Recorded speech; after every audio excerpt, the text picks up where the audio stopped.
Well, good evening, everybody, and welcome to Schofield, Wisconsin, where tonight the River Falls have traveled about 2 hours and 38 minutes east down Highway 29 to take on the DC Everest Evergreens in non-conference football action. Hello again, everybody, and welcome. I'm Kevin Westhouse, joined by Scott Simpson and Mr. Chris Larson on the camera tonight, and Dan Jenkins, once again bringing you all the great stats this evening. Hey, Scott, how are you? I'm doing well, thank you. Yeah, nice drive over tonight. The construction maybe wasn't quite as bad as we thought it might be, and we made pretty good time. We're here. We're ready. And it's high school football. I tell you what, both these teams, the River Falls Wildcats are 1-0 on the season. And I'm going to change that. There we go. Wildcats are 1-0 on the season. DC Everest 0-1. DC lost a tough one last week to Rice Lake, lost in the last few seconds of the game, and Rice Lake punched one in and defeated DC Everest, and it was a close one. River Falls, not so close at home, handled the Wisconsin Rapids Red Raiders by a final score of 45-0. Just by looking at the numbers of players tonight for the DC Everest Evergreens, it could be a little tougher match tonight. Wisconsin Rapids came over with about 25 guys, a pretty young team. Smaller team, the River Falls Wildcats just handled them pretty easily last week. A little tougher matchup tonight against a pretty good DC Everest team who last year came into River Falls and defeated the River Falls Wildcats.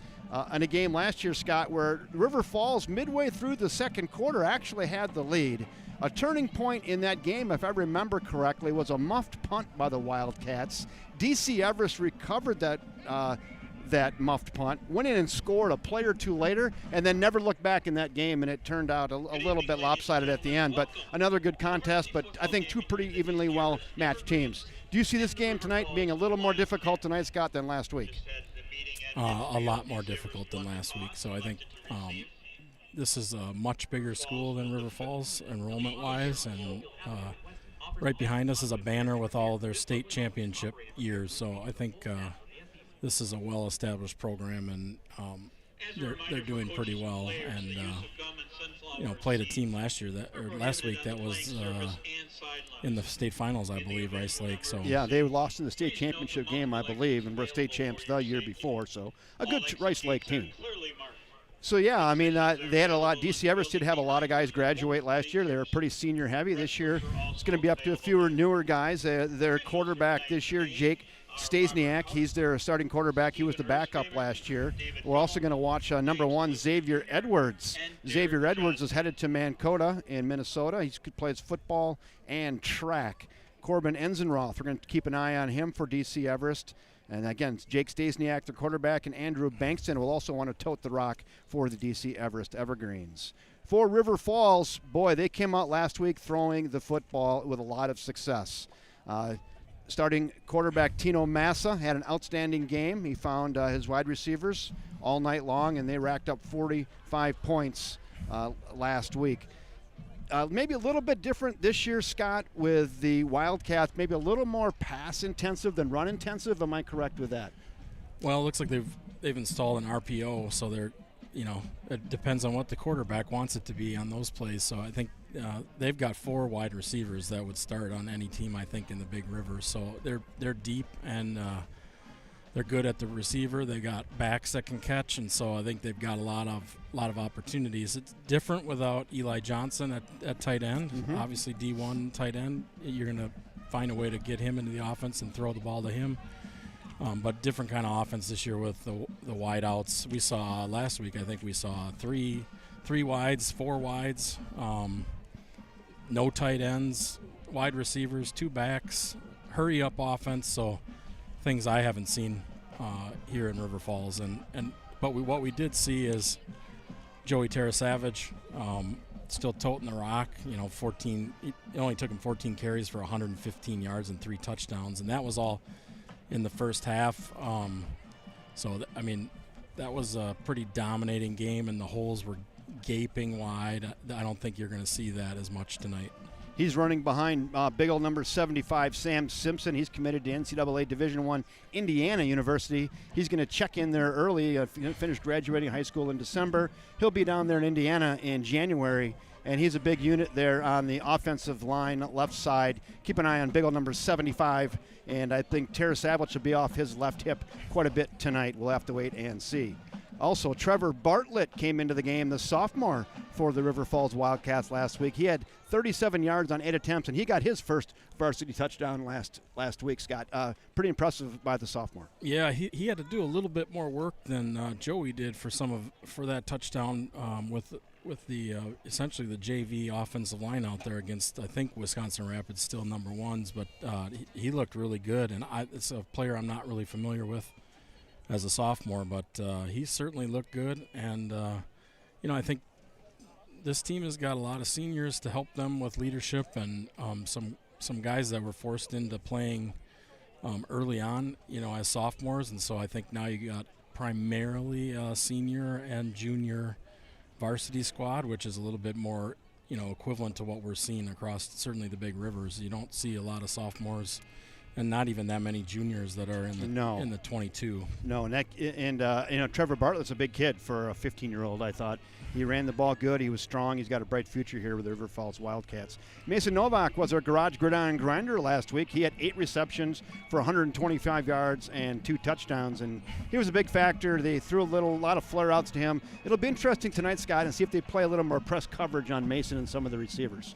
Yeah, I hope they do, because then I think we'll see a long pass game then come in. So I think there's going to be those wide receivers. I think are a strength of this Wildcat team, and so whether they press or they play off, there's lots of danger there for them, and so I think that's helpful for us to see them try to switch it up. And we've got some guys that are experienced and know how to kind of work against whatever they see. Well, it'll be interesting to see. Head coach Ryan Schurz, he's in his 5th season with the River Falls Wildcats. He's 28-16 overall, and he's got 2 conference titles. And they're throwing some strong M&M at us right now, right above us here in our press box, which is a homemade press box in the top row of the bleachers. So we actually had the hacksaw out tonight, cutting some legs for our table, and here so we can bring you the game tonight. So Ryan Shears in his 5th season, 28-16 overall. He's got 2 conference titles. So I briefly touched on these 2 teams here, met last year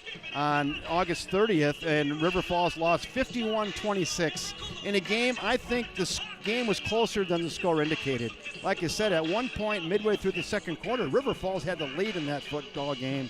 And after the muffed punt, the wheels kind of fell off, and DC Everest took us to us with their big back, a senior back who's now graduated and moved on. Yeah, it was ouch. That game was ouch. It was ouch. And so I think let's put that behind us. I just was looking at DC Everest's banner, and it said, "Burn the boats," which I don't have any idea if that's some kind of program slogan, but it certainly doesn't reflect. I don't know too many Wildcats that are in a boat, so I'm not sure what that banner was. I don't know. Hey, Destiny's asking, do you by chance know the score of the JV game? I believe it was 34-30 DC Everest. Okay. I believe you're right, Scott. Okay, so yeah. Destiny, unofficially, it was 34-30 DC Everest, Destiny. Thanks for tuning in, all you fans at home. Get on the chat section. Let us know where you're watching from. We'll give you a hello. Also tonight, we're broadcasting from a Wi-Fi hotspot, so that's always precocious. So if we go in and out, that's what's going on there, but we'll do our best to bring you all the action. Chris Larson up on the main camera tonight. We're going to have one shot for you, and bring it to you the best we can. Sun just setting here to the west. This field sits east and west, so the sun will be setting over the west end zone. River Falls in the all whites tonight. They got the white pant, the white top, and the white bonnet with the bright blue numbers. DC Everest in the black pant and the evergreen color. Looks like the Green Bay Packers. A little bit sentimental there for the DC Everest Evergreens with the yellow and green piping on the sleeves. And now we're going to have some announcements and our national anthem, starting lineups, and right into our kickoff. For the enjoyment and respect of all in attendance, your cooperation in demonstrating the high ideals of sportsmanship is expected and greatly appreciated. We hope that you enjoy tonight's competition. Go Evergreens! Scott, this is our on-field mic. Give it a little more boost up top in that very top one. Keep going up. Keep going up. One more. Right there. Put that. Yeah, right there. That's good. There we go. And now to honor our freedom. We ask those who are able to stand, remove your cap, and place your hand over your heart for the singing of the Star-Spangled Banner, performed by the DC Everest Marching Band under the direction of Joe Finnick.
This one right here, Scott. Yes, leave this one here. And then we'll just, yeah, you can futz with that one. That'll help you. That's good right there. That's good. Here we go. First year River Falls Wildcats starting lineups. I guess when in the away game, they just say we introduce the Wildcats, and here they come, and not individual announcements. So there's your Wildcats. They'll take it out to the 40-yard line. They're ready to go. The DC Everest Evergreen. Now you'll get the starting lineups for the DC Everest Evergreens. I like the sitting down. Our homemade booth is pretty good, Scott. This is not bad. No. Before we get started tonight, These are good seats. Yeah, a little MacGyvering But on it. I promise I'm going back to yelling and cowbelling next week, and Jeff will be back. top of the press box. Found on the visitors' gate. I didn't see who is going to be receiving tonight. Yeah, I missed it too. I was looking down when they did it, so no help to you here. I will find out here in just a moment. Hello, Anthony Hanks. He said, I made it. Grill's all fired up with some Johnsonville brats looking for payback on the road against the Evergreens. Fox Valley back in the Cats. Hey, Mike Jones, welcome aboard. We love it when Fox Valley's in the house.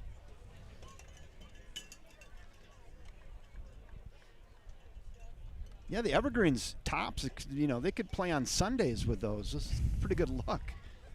Nice contrast tonight, though. We got the Evergreens in the black pant and the green top, and the Wildcats in all white tonight. So back deep will be Corbin Enzenroth and number 11, Silas Weber, back deep for the Evergreens. Wildcats will be kicking off. Wildcats will be going from our right to left, so from the east to the west. Carafell with a little tailwind on this kick, too. I feel good about this. How about last week, fellas? Carafell, I think he kicked all but one as touchbacks in the end zone. The junior, he kicked a 40-yarder last week, and Jake Stasniak, the quarterback and kicker for DC Everest, kicked a 47-yarder. This thing could come down to a field goal tonight, and we got two great kickers. So Wildcats will be kicking off. 12 minutes on the clock. Let's go. And we're underway here in Schofield, Wisconsin. The kick is deep. It's back on the 1. Fielded here on the near side, out to the 15, juking and jiving out to the 20. And Corbin Enzenroth is taken down on the 19-yard line. Nice tackles there by a host of Wildcats. You get any numbers on that, Scott? I got a 25 and a Oliver Simmons. What else did you get there? I think there was a 16. Somebody got a foot right away. And Blake Schneider maybe slowed him down. I think it was 16. Yeah, 41 in there as well, Luke Anderson. Really good coverage on that kick.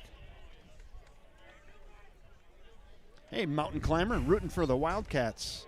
Chris Conover, go Cats, you bet. All right, here we go. Corbin Enzenroth, pistol formation for the Evergreens, barking out signals. Now he's got a man in motion. Fake jet sweep, little inside counter handoff. moving it forward, and a gain of about 4 on the play. It'll be 2nd and 6. That was Corbin Enzenroth on the carry. Start out with a little misdirection counterplay, Scott. Yeah, it looked like number 5 got right in there. Nolan Hopeful. Line held up pretty good. We got some big guys up there. Austin Jack, Sam, looks like Luke Anderson, and Cole Dykus. Three linebackers set. Todd Benedict on the near side. Who we got in the middle? Nolan Hopeful. And Max Helmaniak on the far side, maybe? Or nope? Yeah, that's Max. Yeah, looks like there it is. All right. Here we go. 2nd and a long 6. Man in motion again. This time they'll try the jet sweep here to the near side. They got that hole pretty well clogged. Now it's wrapped up in gang tackle, pushing back. Not much doing there in the jet sweep. Looked like maybe a little early crease there for Andrew Bankston. But just like last week, a lot of pursuit and a lot of white shirts on that ball carrier right away. Yeah, it looks like guys are holding their spots, which is important. We're getting the guys on the left side make the tackle when they go to that side. Eno Brown says that'll be the cornerbacks. All right. Here we go. 3rd and long. 3rd and 6.5. 3rd and 6. There it is on your screen. Joe Carafel's doing that from the stands, by the way. You're down in distance. Thanks you, Carafel family. Back to pass. Looking to his left. Rolling a little throws off his back foot. Got a man. Caught, but I think that's going to be out of bounds on the far side. Incomplete. So Stasiak found his receiver on the far side. He got it to him, but it was just out of bounds. That was to, I think, Mason Hine over there, number 3, and incomplete punt time for the Evergreens of DC Everest, and good hold there initially by the Cats. Yeah, good push by defensive line. That pass protection did not hold up, and so I think he had to throw it. Stasiak is the punter. They were doing a lot of pooch punts last week, too, kind of a little take a look and then let it go. So keep an eye on that. Yeah, Stasiak's kid, he's an athlete. He's the quarterback, he's the punter, and the kicker. Watch him here. This time a little rugby-style pooch. That off the side of his foot, and that is headed towards row 7 and out of bounds at about the 49-yard line, I guess. I think that's a generous spot. That seemed generous. I'm not sure landed on the 49. That's what I saw last week, too. A lot of that, but short kicks, but kind of staying out of trouble, and just that little fear of a potential fake is always there with those guys. All right, here we go. Wildcats set up in great field position on possession 1 tonight. We're in Evergreen territory to start this thing out. Here comes Tino Massa and the gang seeing what they can do. Boy, they got a big offensive line. Pistol formation. What do you got there? Joseph Tersavage, pistol formation with Massa. Hand it off to Tersavage. Got a little bit of room, got a crease, moving it up forward. Gain of 3 on the play. Not bad on first down. Maybe 4. Yeah, we talk about Sam being a big guy up there, and he's definitely the anchor of the line. But on the other side, the bookend, you got Mr. Sean Vorwald over there, 6'5", 285 too. So big guys on both the ends here on this offensive line for the Wildcats. Trips here to the near side, pistol formation, back to pass. Little pump fake looking, got a crossing route, got a man, caught him. Oh, dropped right in and out of the hands of Todd Benedict. That route and play call was excellent. Throw was right on the 4, just couldn't reel it in. That's good. We'll get that out of our system now. Our receivers, just some of the best hands I've seen in a while, so that very uncharacteristic. Yeah, nice drag across the field there by Benedict. Short route, crossing, oh, what a pass, caught, first down. Oh, there go quick there, and Mason Novak, he just got that grinder trophy out of his back pocket, and he said, I put that over here, and I'll make a catch quick, and 1st and 10, Cats. Cats in the hurry up. No huddle. 1st and 10, River Falls. Great, good pass and catch there. Move the chains. Back to pass. Another quick out to Novak again on the far side. He's got a blocker. He's slicing. He's dicing. He's multiplying and dividing. Gain of 6 on the play. Let's call it 5. 2nd and 5. Nothing fancy there, Scott. No, I think we've traded those little passes for the power, and that we used to do 3-4 yards at a time, so I think it's looking good.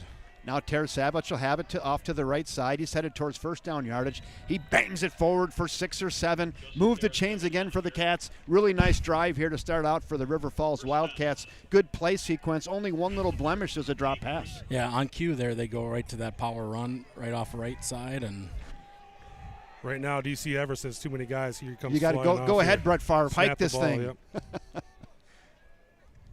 And it. Tarasavich, patient, cutting back, 10 headed to the promised land, 5-yard line. Really patient by Joseph Tarasavich. He gets in behind the big offensive line. He lets them do their work, goes off the left hip of Sam Simpson, and down to the 5-yard line. Let's call it the 6. First and goal, Cats. Yeah, so fun to watch a running back who just has the right timing and waits for that blocking scheme to come in and play for him, and away he went. Here we go. We're in the Sunshine Fun Red Zone, brought to you by Jen Rivard and Joe Karras with State Farm Insurance. Well, that gives us a second to go back to that and talk a little bit about that. So Jen Rivard and Joe Karras are very generous. They were each giving $1,000 to the River Falls Sunshine Fund.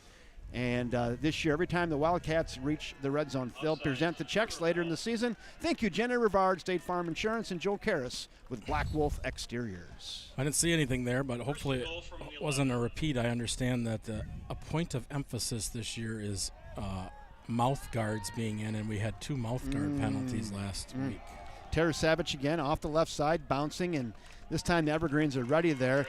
They get some help from the backside as the safeties are coming up to may have helped make tackles there. Linebackers, linemen, and safeties, 4 of them bring down Tarasavich. Let's call it gain of 1 on the play. It'll be second and goal now from the 9.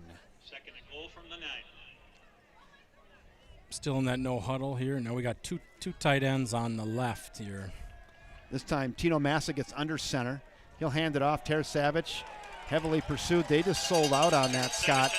And that is number 11. Silas Weber just sold out and went in on that. Yeah, I think he's been watching some film there. So not a great job by the Wildcat offensive line there to do. There was no running back to block, and guys got to get him. Now we got third and goal, and I think we maybe have a timeout here. We do. Timeout on the field by River Falls on third and goal from the 13-yard line. And that'll give us a quick chance just to run through all of our sponsors and thank all of our sponsors today. So, First National Bank of River Falls, they're our anchor sponsor. Thank you, First National Bank of River Falls. River City Stitch, one of our newer sponsors. Thank you, River City Stitch. How about the Ali Massa mortgage team? She might know a quarterback. She said she would love to quarterback your next home loan. Leach Insurance for the Leach Insurance Look Back, and that reminds me right now to start my replays because they will do all the replays tonight. Thank you, Jen Rivard with State Farm Insurance. Sarah Jenkins with Property Executive Real Estate. Black Wolf Exteriors, The Garage, Bikes and Brews. And there you go. So that reminds me, I need to go start my replay right now, so I'm ready to go with that. Should we get something we want to replay? So thank you to all of our game sponsors tonight. Cats come out with the same offensive line that they had last week, and similar personnel package across the board. Here we got three wides on the right. Third down and 12. Third down and goal, really.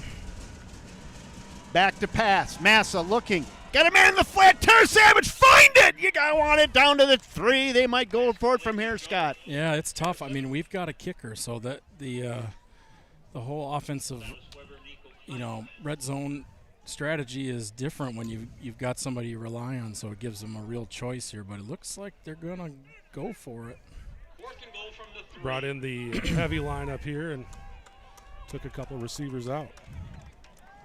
Fullback and a tight end check in. Ball's on the ground, and they're not going to get it. They're not going to get it. Ball is recovered by the quarterback.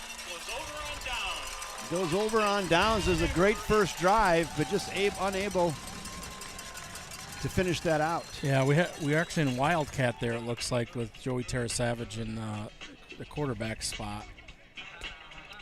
So I have to fix my game clock here. That's something that they've been working on all summer long, and something they were wanting to try. Sometimes you take the snap with the guy that's not used to taking the snap, and if it's not perfect, then Joey's a heck of an athlete. But first snap of the game for him. First and 10 from the 10. See if the D can finish off where they left off. Stasiak at the helm of this DC Go ahead. Everest offense. Would you call this, Chris, for a second? Sure Thank you. will. Corbin Enzenroth on the carry. Enzenroth with the carry, lost about a yard on the play. It'll bring up second down and 11. Lost the yard, This second and Cats defense has been on point here so far tonight, picking up where they left off last week. All right, I'm back with you. I had to fix your game clock at home. So, all right, here we go. Second and 11. Stasiak in the pistol formation. He's going to hand it off up the middle. Got us some room. There he goes to the outside. Look at the kid go. He's got plenty of room. Reed frame all the way out to midfield, 50-yard line. Reed frame finds the gap and busts it up for about 40 yards. And that's a guy, I watched the Rice Lake game from last week. I don't think they gave him the ball the entire game. That's a totally new name that I've heard. Reed frame. Big run there for Fran. He's a 5'10", 195-pound senior. He wears number 41. And he's built like a fullback. He got up there and he was picking him up and laying him down.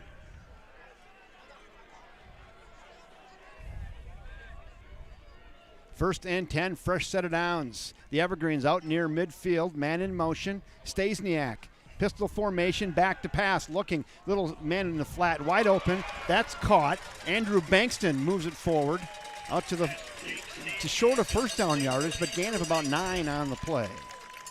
His brother Blake was really the bell cow for this team last year. I believe he's down at UW Platteville this year. Really, really good football player, and he's a sophomore, this guy, and looking to carry on the Bankston tradition here at DC Everest. I think they have some River Falls ties, is from what I understand. He does. Second down, and let's call it 2 for the Evergreens. See if the Wildcats can get stiff here on defense. Hand it off, far side, got some pursuit, missed the tackle, but then good cleanup there. He's near first down yardage. Scott, he might be about a half a yard short. What do you got? It looks like it. About a yard short.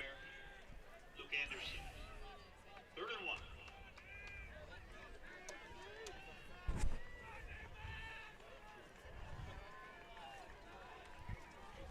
All right, 3rd down and a yard. This is definitely 4-down territory right now for the Evergreens, I would guess, as they broke the midfield stripe. Stasiak directing traffic.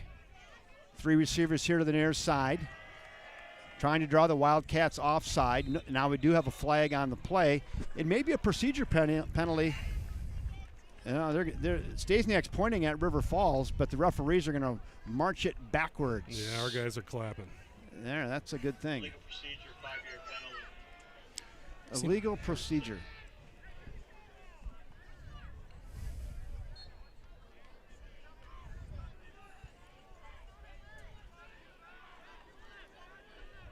So 3rd and 6 now. 3rd and 6, a little tougher now. You get stiff here. Stasiak, pistol formation. They'll hand it off. They're going to wrap the middle.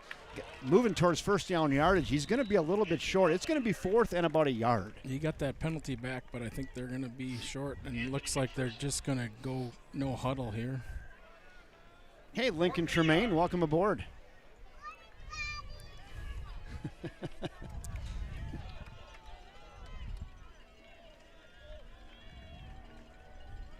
All right, here we go. 4th and 1. Let's see if the Wildcats can pull a rabbit out of a hat. Now we're trying to draw them off sides. A new play. I think he's going to try to punch it up the middle if I'm reading this coach. I think he gave him the old fist punch. Yep, just sneak it. Run it forward. I think he's got just enough for a first down. The old quarterback keeper, and runs it for 2, and that'll be enough for an Evergreen first down with 3:58 to go here in quarter 1. There is no score. Wildcats possessed it once. They went about 45 yards, just short of scoring a touchdown, turned it over on downs in the red zone. And now the second possession here for the Evergreens, and they've broken the 50-yard stripe, but it's a battle right now. Stasiak once again in the pistol formation. Handed off. He ran for a big one earlier. That's Reed Frame. This time he's piled up after a short gain of maybe 2. It'll be second and let's call it 8. 8 or 9. Let's see how they unfurl the pile and check it out here.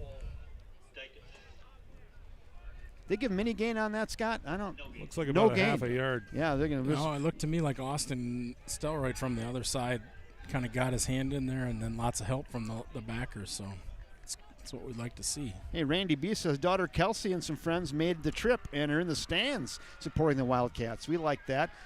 Crossing route, caught, and open field tackle. Oh, hit him high, hit him hard. He hung on to the rock. Gain of about 13 on the play. That was completed to Xavier Edwards, who got hit pretty hard by a couple Wildcats and hung on to the football. Pretty good pass there by Stasiak. Put it right on the 1. Yeah, big target there, 6'3", 185. He's their guy. He's going to Mankato for football and track. Back to pass, looking again, feels pressure, sets up in the pocket. Got a man, there's a lot of contact. Maybe call it incidental now a late flag on the far side. I was going to say incidental contact, but, and that's what Schurz is, he's making his case, incidental contact. But this is one of those head scratchers where the referee that's about as far as anybody makes the call, and the two that are right on top of it don't throw a flag. Right. So don't understand that. Right. And if I would have been on the ball, I would have hit R for replay. We could have looked at that again, but it's early in the game, and we got still knocking the cobwebs off. So it was pass interference was the call. It looked pretty incidental to me from here, but hey, we're here, they're there. 15-yard penalty. Little wind whipping up. You can hear that at home. Yeah, I think Coach Schurz is probably repeating what I just said. Is how are you calling it from the 40-yard line? Everybody left it go, and then the ref who was in the next county over, he reached in and I think he might have ripped a rotator cuff and threw that flag in there. Here we go, 1st and 10. Handed off up the middle to Corbin Enzenroth. Hits a host of Wildcats after a tough 2 or 3 yard gain. Luke Anderson on the tackle.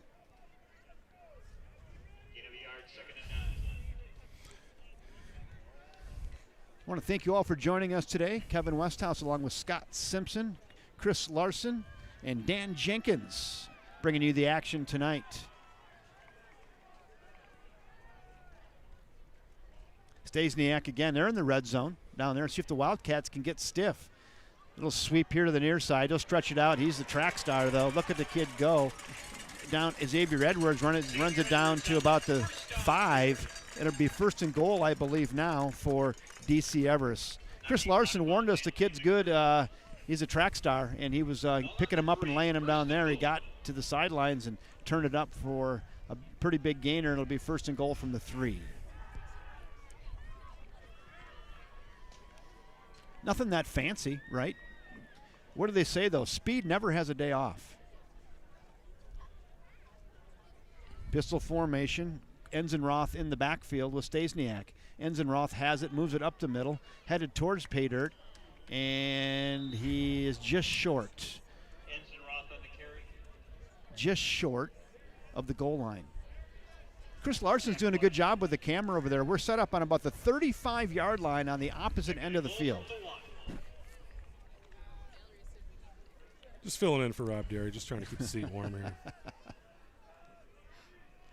2nd and goal from the half-yard line. One same play, outside, touchdown, Evergreens. And the Evergreens are on the board with $1:04 to go here in quarter 1. So the Wildcats trailing for the first time this season here. Let's see how they respond. Hello, Lois Allman. Grandma Lois from Lake Beaufort in the UP. Yeah, that was the same play. They just ran the same play twice. They go, we got a couple yards the first time, let's do it again. And if they didn't get it there, they might have did it again. Nothing too fancy. Pretty good drive there. That was about a 90-yard drive, roughly. if I remember correctly. The snap is good, the hold is good, the kick is up, and it is banged through by Stasiak. And the DC Everest Evergreens jumps out to a lead of 7-0 against your River Falls Wildcats with 1 minute and 4 seconds left here in quarter one. That was a pretty long, sustained drive right there by the DC Everest Evergreens. They got the ball on about the 10-yard line roughly, and they traversed 90 yards. Dan Jenkins will have the stats. Big run there, and then the pass interference call, the two big plays, the two key plays in that drive. 12 plays, 90 yards, 6.5 minutes of possession. I think a mix of pass and run, but that penalty certainly helped. Let's go back and take a look at that. Let's run it back with a Leach Insurance look back right here. Hold on. Right here, right now. Let's do it. There it is. Let's run that easy touchdown back. You can take another look at it right here. Nothing too fancy at all. Just off the right side. And run it in. Thank you, Leach Insurance, for the Leach Insurance look back. Looks like Riker O'Keefe and Anthony McPherson back deep. This Everest team tried 3 onside kicks last week. Got the last one that really kind of swung the game in their favor towards the end of the fourth quarter, or towards the beginning of the fourth quarter, and Rice Lake had to put quite a drive on there to end it to come back and win. But this Everest team is not afraid to roll the dice from this spot.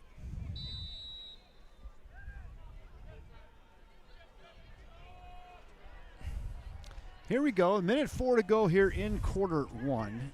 DC Everest 7, Wildcats nothing. And these two teams, I think, in my early assessment, Scott, they're pretty evenly matched. What do you think? There it is. Onside kick again, and that just gets out of bounds.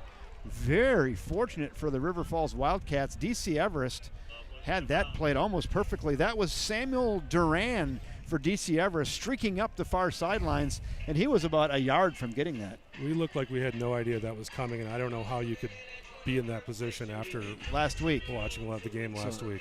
Executed pretty well. Scott, what did you see on that? Yeah, I think we let them execute that well. It was not a well executed onside, but we didn't hit the guy coming across the line there, and so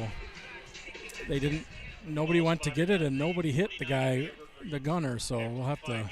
I'm sure they'll talk about that. What do they say, Scott? Clean that up at halftime. Hello, Melissa Wilson, Cheryl, Vicky, and Melissa cheering on from the patio out in Valley Quail, excuse me. Hand it off. That's going to go right up the middle. Oh, nice move there, and really nice hard run by Joseph Tarasavage. Got the assist from the referee there. Nice pick. Pick up about 12 there for Tarasavage and first down. Big We'll hole. take 12-yard runs and first down all night long. Boy, that opens a lot of things up. Twin receivers up top, one down low, and now a timeout for the DC Everest Evergreens. Everest had a hard time getting their substitutions in on that first drive, and last week when they played Rice Lake was very, very methodical, pretty much waiting till the play clock was down before they snapped the football, and we have a very, very different pace than what they saw last week against Rice Lake. There were a few times there on that last drive I was watching the sideline. They sent a guy about 5 yards out onto the field and called him back, and that happened multiple times in that last drive.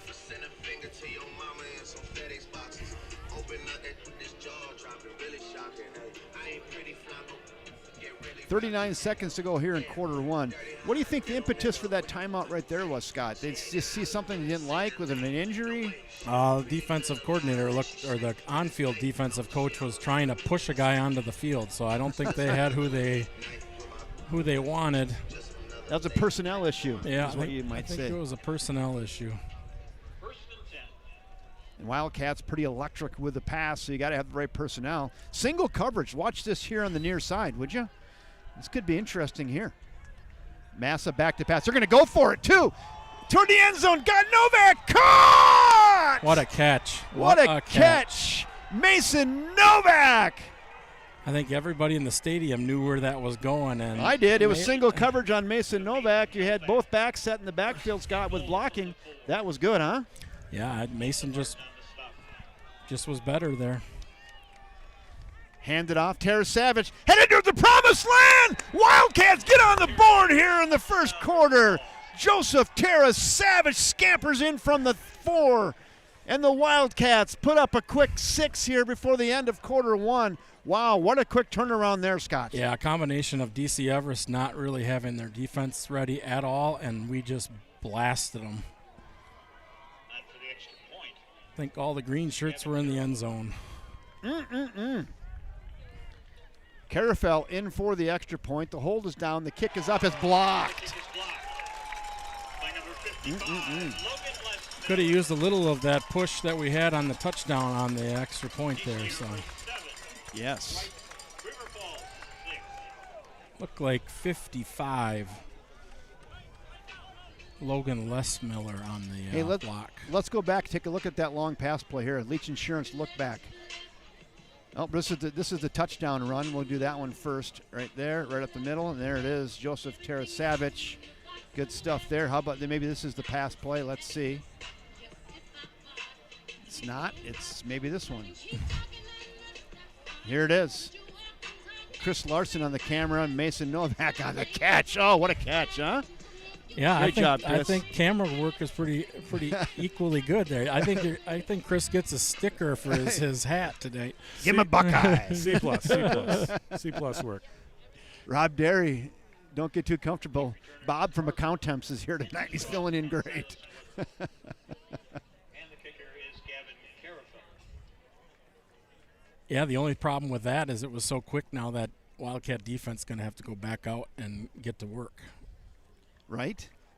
21 seconds to go here in quarter 1. 7-6. Scoreboard is correct.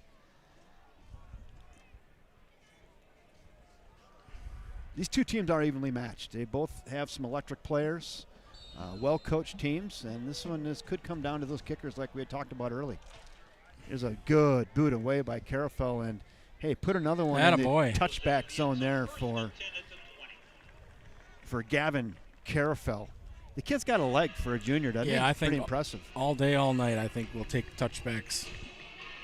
The coverage has been way better than what we saw last year, though. Our kick coverage is solid all year long so far. Nice to see. Yeah, I've been impressed with our linebacking core this year, too. I mean, small sample so far, but they certainly are playing with some intensity and seem to know what they're doing. Hey, quick shout out to my mother who's watching from Waupun. She said she's on the edge of her couch. Hello, Mom.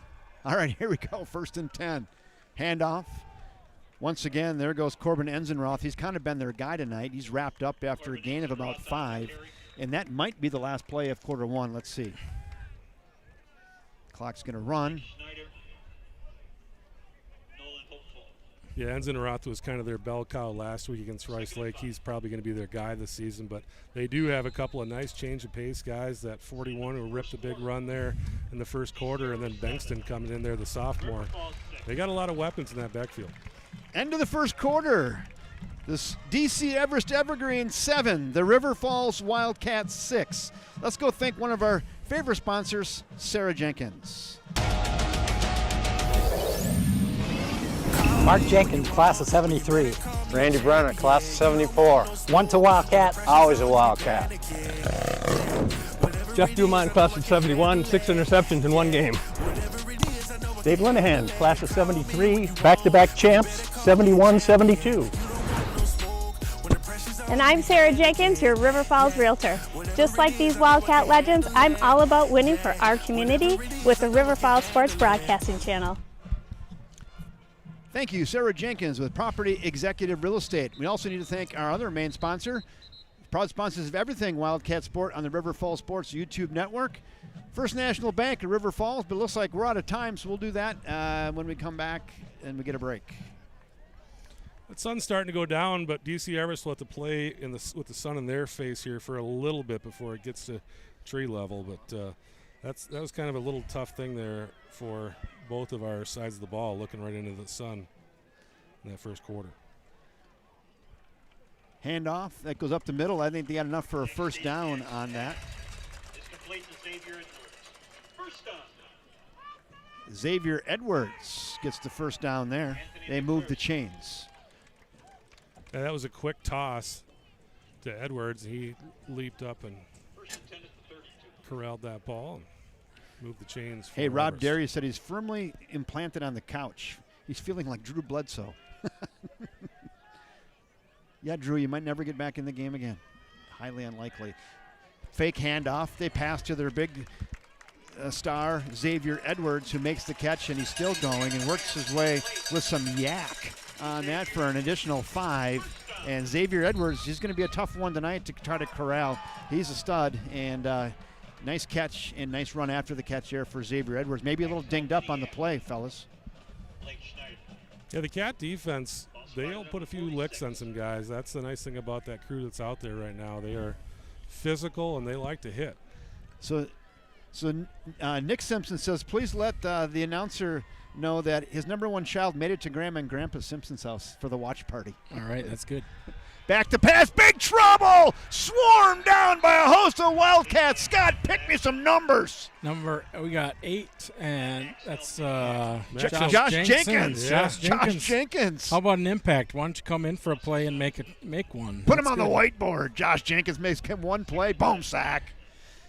Max Elmaniak in there as well, and that was a jailbreak. Let's go get him, and they got him. 2nd down and 17. Also, we need to make sure we give Joe Carafel, he's doing down and distance from his seat in the stands. We got some software that allows us to do that, so your down and distance is to Carafel. Someone text him and say, hey, nice job. Let's toss the company a bone, too. JCE Electric. There, how about that? Rolling out. Now we got a little delayed drawed handoff. That's to Enzenroth, who moves it forward, gets about 7 of that back. That looked like a pass play. Really good fake there, Scott, and then just delayed it and tucked it in his belly and let him go off to the races. Yeah, looks like a little different look on the defensive line. You got Sam Simpson and Josh Jenkins in. They'd be in for Jack Larson and Ty Hastings, who were holding it down. Hey, how about that lighted down clock over there? It's kind of nice, huh? Schmancy. Somebody put some new batteries in that thing across the way. You can see it there at home. All right, 3rd and 8, big play. Pin your ears back. Let's go get him. Here. Back to pass, rolling to his right, looking, got a quick pass and man in the flat. Caught and tackled out of bounds. Great tackle over there by Charlie Burke to hold him short of the first down. It's going to be 4th and 2. Decision time now for the DC Everest Evergreen football squad. I say they go for it. Scott, what do you think? Yeah, it looks like, if the quarterback's their punter, so I think we're never going to know. That. How about that? I think they're going for it here. I would be surprised if they don't. You're probably going to get this in the hands of Edwards or Enzenroth, I would guess. Edwards is your speedster, the big stud, and Corbin Enzenroth can run the rock. Let's see what they do here. I'd get up here. I see trouble here on the near side. You're giving Edwards a lot of room. And now we got a timeout. What do you think of that, the amount of room they were giving Edwards right here? They're giving him 10 yards on 4th and 2. But it's early. I don't know. Maybe he's going to creep up. Yeah, I think, and so we're back to Ty Hastings and Jack Larson, Yep. Cole Dykes, Luke Anderson, and Austin Sorrett as the front, and then I think linebackers and cornerbacks. Can you turn that slider all the way down over there? That one all the way. Okay, here we go.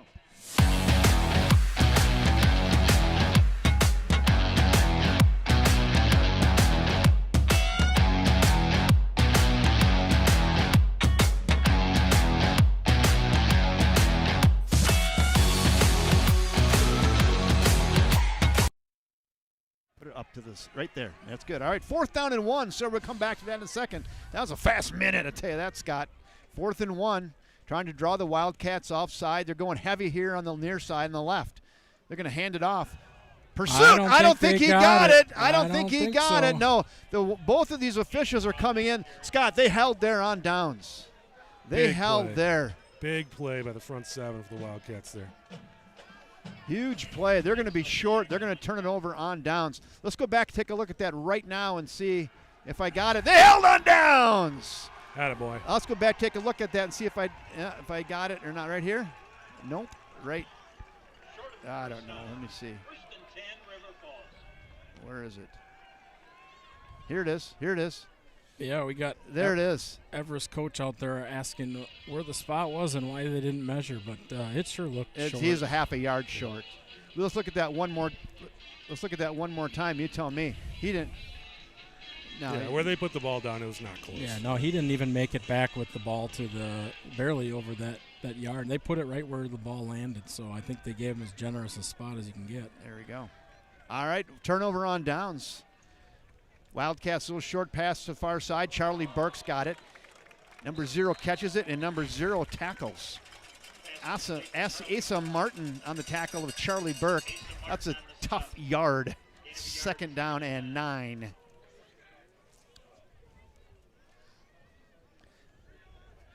It just got a lot darker in here. Somebody should find the lights.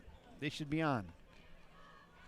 Yeah, the lights are not on the stadium in the sunset. Somebody just turned the shades out, dog. Who's your local utility company?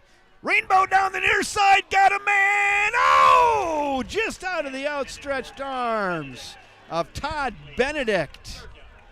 Wow, so close. Wow. Let's look at that right here again. Just long here. Oh, he almost had him. Yeah, just off the video was a takedown of the quarterback well after the play, but no call. And back to pass, going the other side. Got a man. That one's caught! Oh, what a catch on the far side. Well, Mason Novak all jacked up in a case of Mountain Dew. Look at the kid. He's going to blow a vein in his neck on the flex. Oh, baby. Woo. Mason's putting the highlight reel together for everyone. What a catch. What a pass. What a catch. Just throw the football in the general direction, and it's coming in. Tara Savage busted up the middle. That's a tough 4 yards. Yeah, I think someone could turn the lights on. What do you think? They'll turn them on for the other offense. It is dark in here right now. Right, the sun went down and there's no lights. Tara Savage now running it off the left side behind the big backs, the big linemen, and gains 2 more. It'll be 3rd and 6 now for River Falls. Boy, they move quick. No huddle offense. No time to go back and take a look at those replays with the Leach Insurance lookbacks. 3rd and 6, I think 4 down territory. Back to pass. To go back to that same play, Rainbow. Oh, there's all kinds of contact, and there's the flag, Scott. Yeah, he had a hold of Mason's arm from 15-yard line in, so I think he had given up on thinking he was going to be able to defend that pass. Scott, let's go back and take a look at the great catch first by Novak right here, the Leach Insurance look back. Here it is. And that was on a probably pass interference on the one before, too. That's the PI. So here, let's go back, look at the other one now when they completed that on 3rd down. This is it here. That's exact same play. This time, there he made the catch. Nice. All right, here we go. They're moving quick. Still no lights on the field. Look, you can't tell at home. Yeah, the camera looks a lot better than it does in real life. 1st and 10. Tara Savage running it towards the promised land, gets down to the 7. Boy, you get in behind that big offensive line. They push it forward. He moves it down for about 6. It'll be 2nd and a long 4 from the 7. They go quick. No huddle. Tara Savage again in behind the bigs. And this time he's a tough yard. It'll be 3rd and long from the 5. Yeah, I think they're going to have to do an announcement, get the cars and trucks pointed towards the field here with the headlights on. Have to go old school. Everybody put their phone on and put the flashlight on, huh? Third and goal from the 7. This time you're going to have to roll out to his right. Got a man in the flat, wide open. Get in Fade Dryer. Fade Dryer for 6. Pass completed to Fade Dryer for River Falls. I think we're going to go for 2 here. I would. Yep. Boy, they got that fake handoff. They let Tino Massa roll out to his right. Fade Dryer got wide open in the flat. Put it right between the 1 and the 9, and it's just scamper in. Heisman pose into the end zone there. We got Easy a one. Wildcat set again here. Trevor Bartlett in with Joey Terasavage in the backfield here. Try it again. Oh, Trevor Bartlett, number 30. Yes, 32. Trevor Bartlett in the backfield. Oh, bad snap. Terasavage got it. He's going nowhere after the bobbled snap. I don't think we're going to see that Wildcat again tonight. That might be it. Well, I think we've established that both of these offenses are good at moving the ball, and twice now the only thing that stopped River Falls was itself. So that's a good sign. It just looks like we're doing what we're hoping, which is the defense looks confused most downs. Mm-hmm. Yes. Hey, let's go back, take a look at that touchdown pass again. Let's see if I got the right one here. The Leach Insurance look back. Yeah, here it is. Good play action, roll out. Fade Dryer wide open in the flat. Tutter. Yeah, and watching that video with you, it's literally night and day with the camera and what we're seeing. It's at the stadium. There's a number of green polo shirts down by the electrical boxes working vigorously. Hey, Scott, I know some guys. I know some guys. Well, at least we know it's not home cooking there. It looks like they're a little panicked down there. Chris, go show that down there. Show the electric guys working on the electric panel down there. Started with one guy, then it was 2, now it's 3, and then they just made an announcement that they need some time to get the lights to work. And I know some guys. That's a bad spot. I'm sure Chris is zooming in on them as we speak. Oh, he was. But the pace of the play, the pace of the offense, I think has really kind of put the DC Everest defense a little bit on their heels here. Just the Wildcat offense getting up real fast, and I think it's one of those things they got to see it for a half last week, but with our starting offense not playing the second half, there just wasn't probably a lot of film for them to watch, to be honest with you. Correct. And the way that the pace that our offense plays with is going to be a challenge for a lot of teams this year. Scott, can you turn down the slide bar? I want to just run through our sponsors, and I'm going to play a commercial here. First National Bank of River Falls.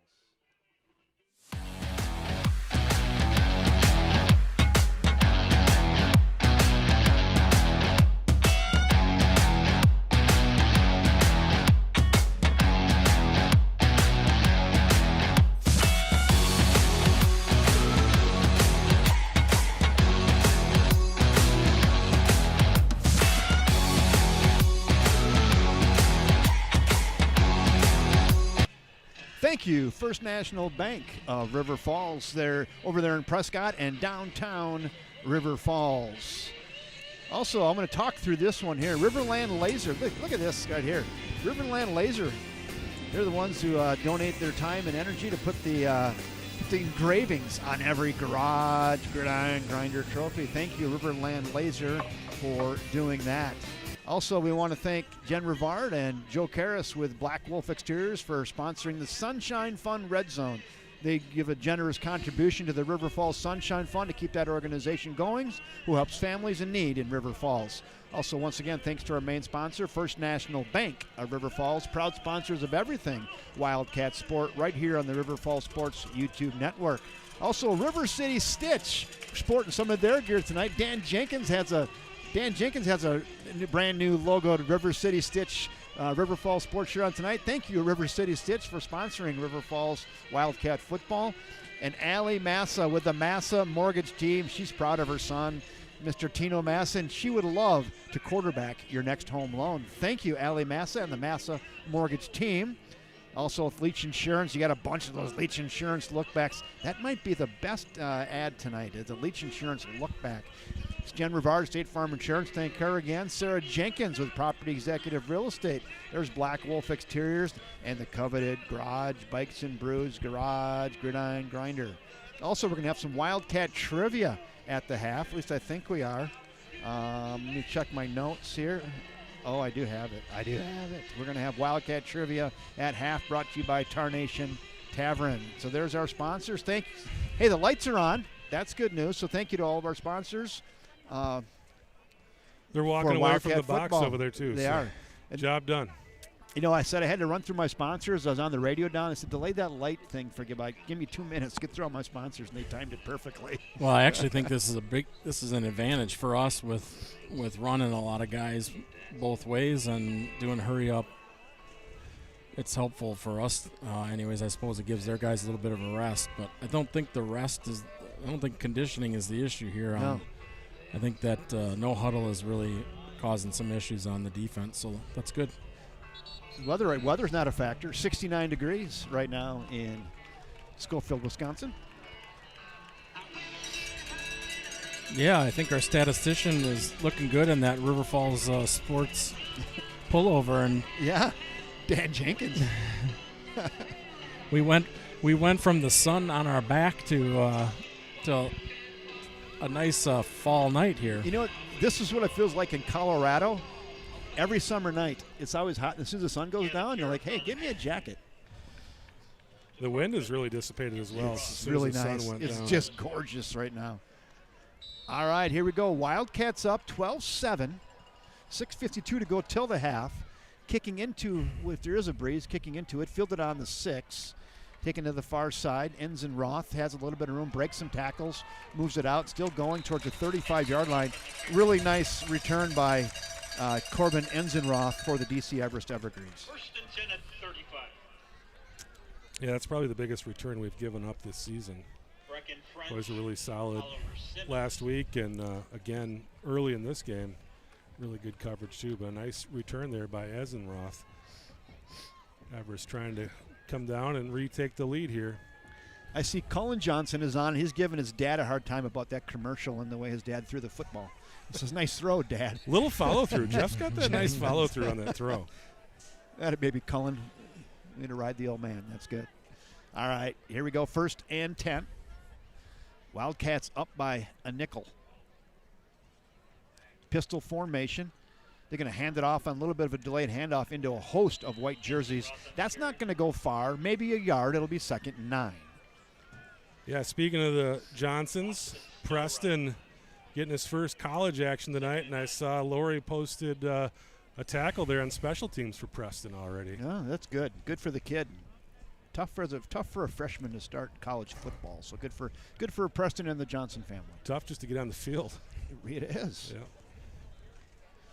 Preston playing up at Minnesota Moorhead, kicking off their season tonight. 2nd down and 9 for the Evergreens in the Packers colors. It's like they're away jerseys. Handed off. That's a hold, no call. Didn't matter. Stringed it out, didn't matter. So you have 16, 11. Who else you got over there, Scott? Gavin Carefeld? Was that Gavin Carefeld? No, it can't be. Gavin? I think No. Tyler Hastings was over there, and Luke Anderson. Luke Anderson. Maybe Blake Schneider? Yeah, Schneider was over there too. 3rd and 13. Let's get a stop here, boys. Put that offense back on the field. 3rd All and right, 13. 3rd and 13. Pin your ears back again here, Wildcats. Stasniak looking down the field. He's got a little bit of time. Now he's being pressured. Oh, he's hammered from behind. And is there a flag on the play? No flags. Wow. Stelrite got there just as he was releasing the football. Rice Lake was able to put some pressure on Watch this Stasiak again. last Watch week. this pressure right here, Scott. Boom! Big play there by Austin Stelrite. Austin Stelrite laying the lumber. Yeah, that's a big guy to let go, mostly unblocked. Stasiak again, the quarterback, back to kick this ball away. Rugby style. It's a low kick. Get out of the way of that thing. Just let it go. Don't even. Get away. Get away. Listen to me coaching up here. He was about 6 inches from that, wasn't he? That's a good rugby kick, though, for Stasniak and the Evergreens. Took a heck of a bounce there for Everest. Yeah, I think bounced on the 40, didn't it, Chris? Yeah. And rolled all the way down. So I know the lights are on here, but as a utility guy, those might be some old high-pressure sodiums. Yep. Those have been here for a while. That's good. The meter's spinning. The meter's spinning hard. The scoreboard's putting off more light than they're lighting. All right, here we go. Wildcats again. They're going to have a long field to go. 1st and 10 from the 12 after they hold on downs. What a football game tonight. Non-conference action. River Falls Wildcats, DC Everest Evergreens. Handed off. Patient running. Once again by Joseph Tarasavage. He maybe got a yard or two. I think double pancake there. You don't see that too often. And by number 75. And it looked like they both had their hands on his face mask as he's coming across. So that's good. 2nd down and 9. Massa, back to pass. Little pump fake, nothing doing there. Another cover, he's nothing really open and just throws it away. Really good job there by Massa. Seeing nothing down here, this defender didn't bite on the pump fake this time and he just throws it away. Live for another down, 3rd and 9.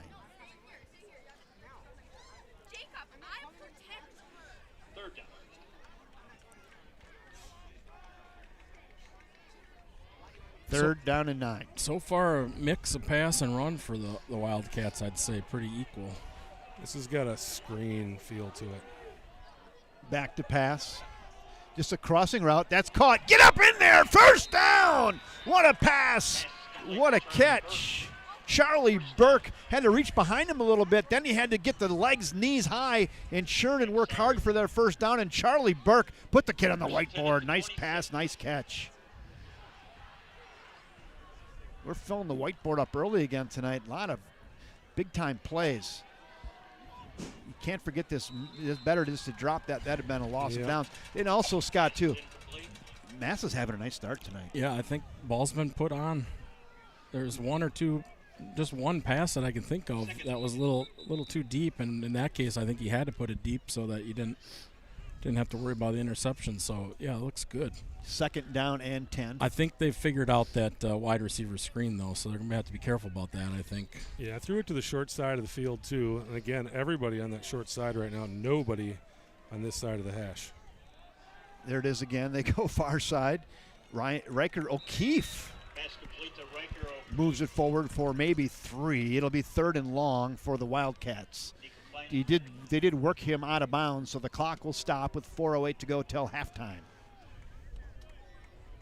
Hey, Tim Tiffany. Go Cats. Gary Lubitsch.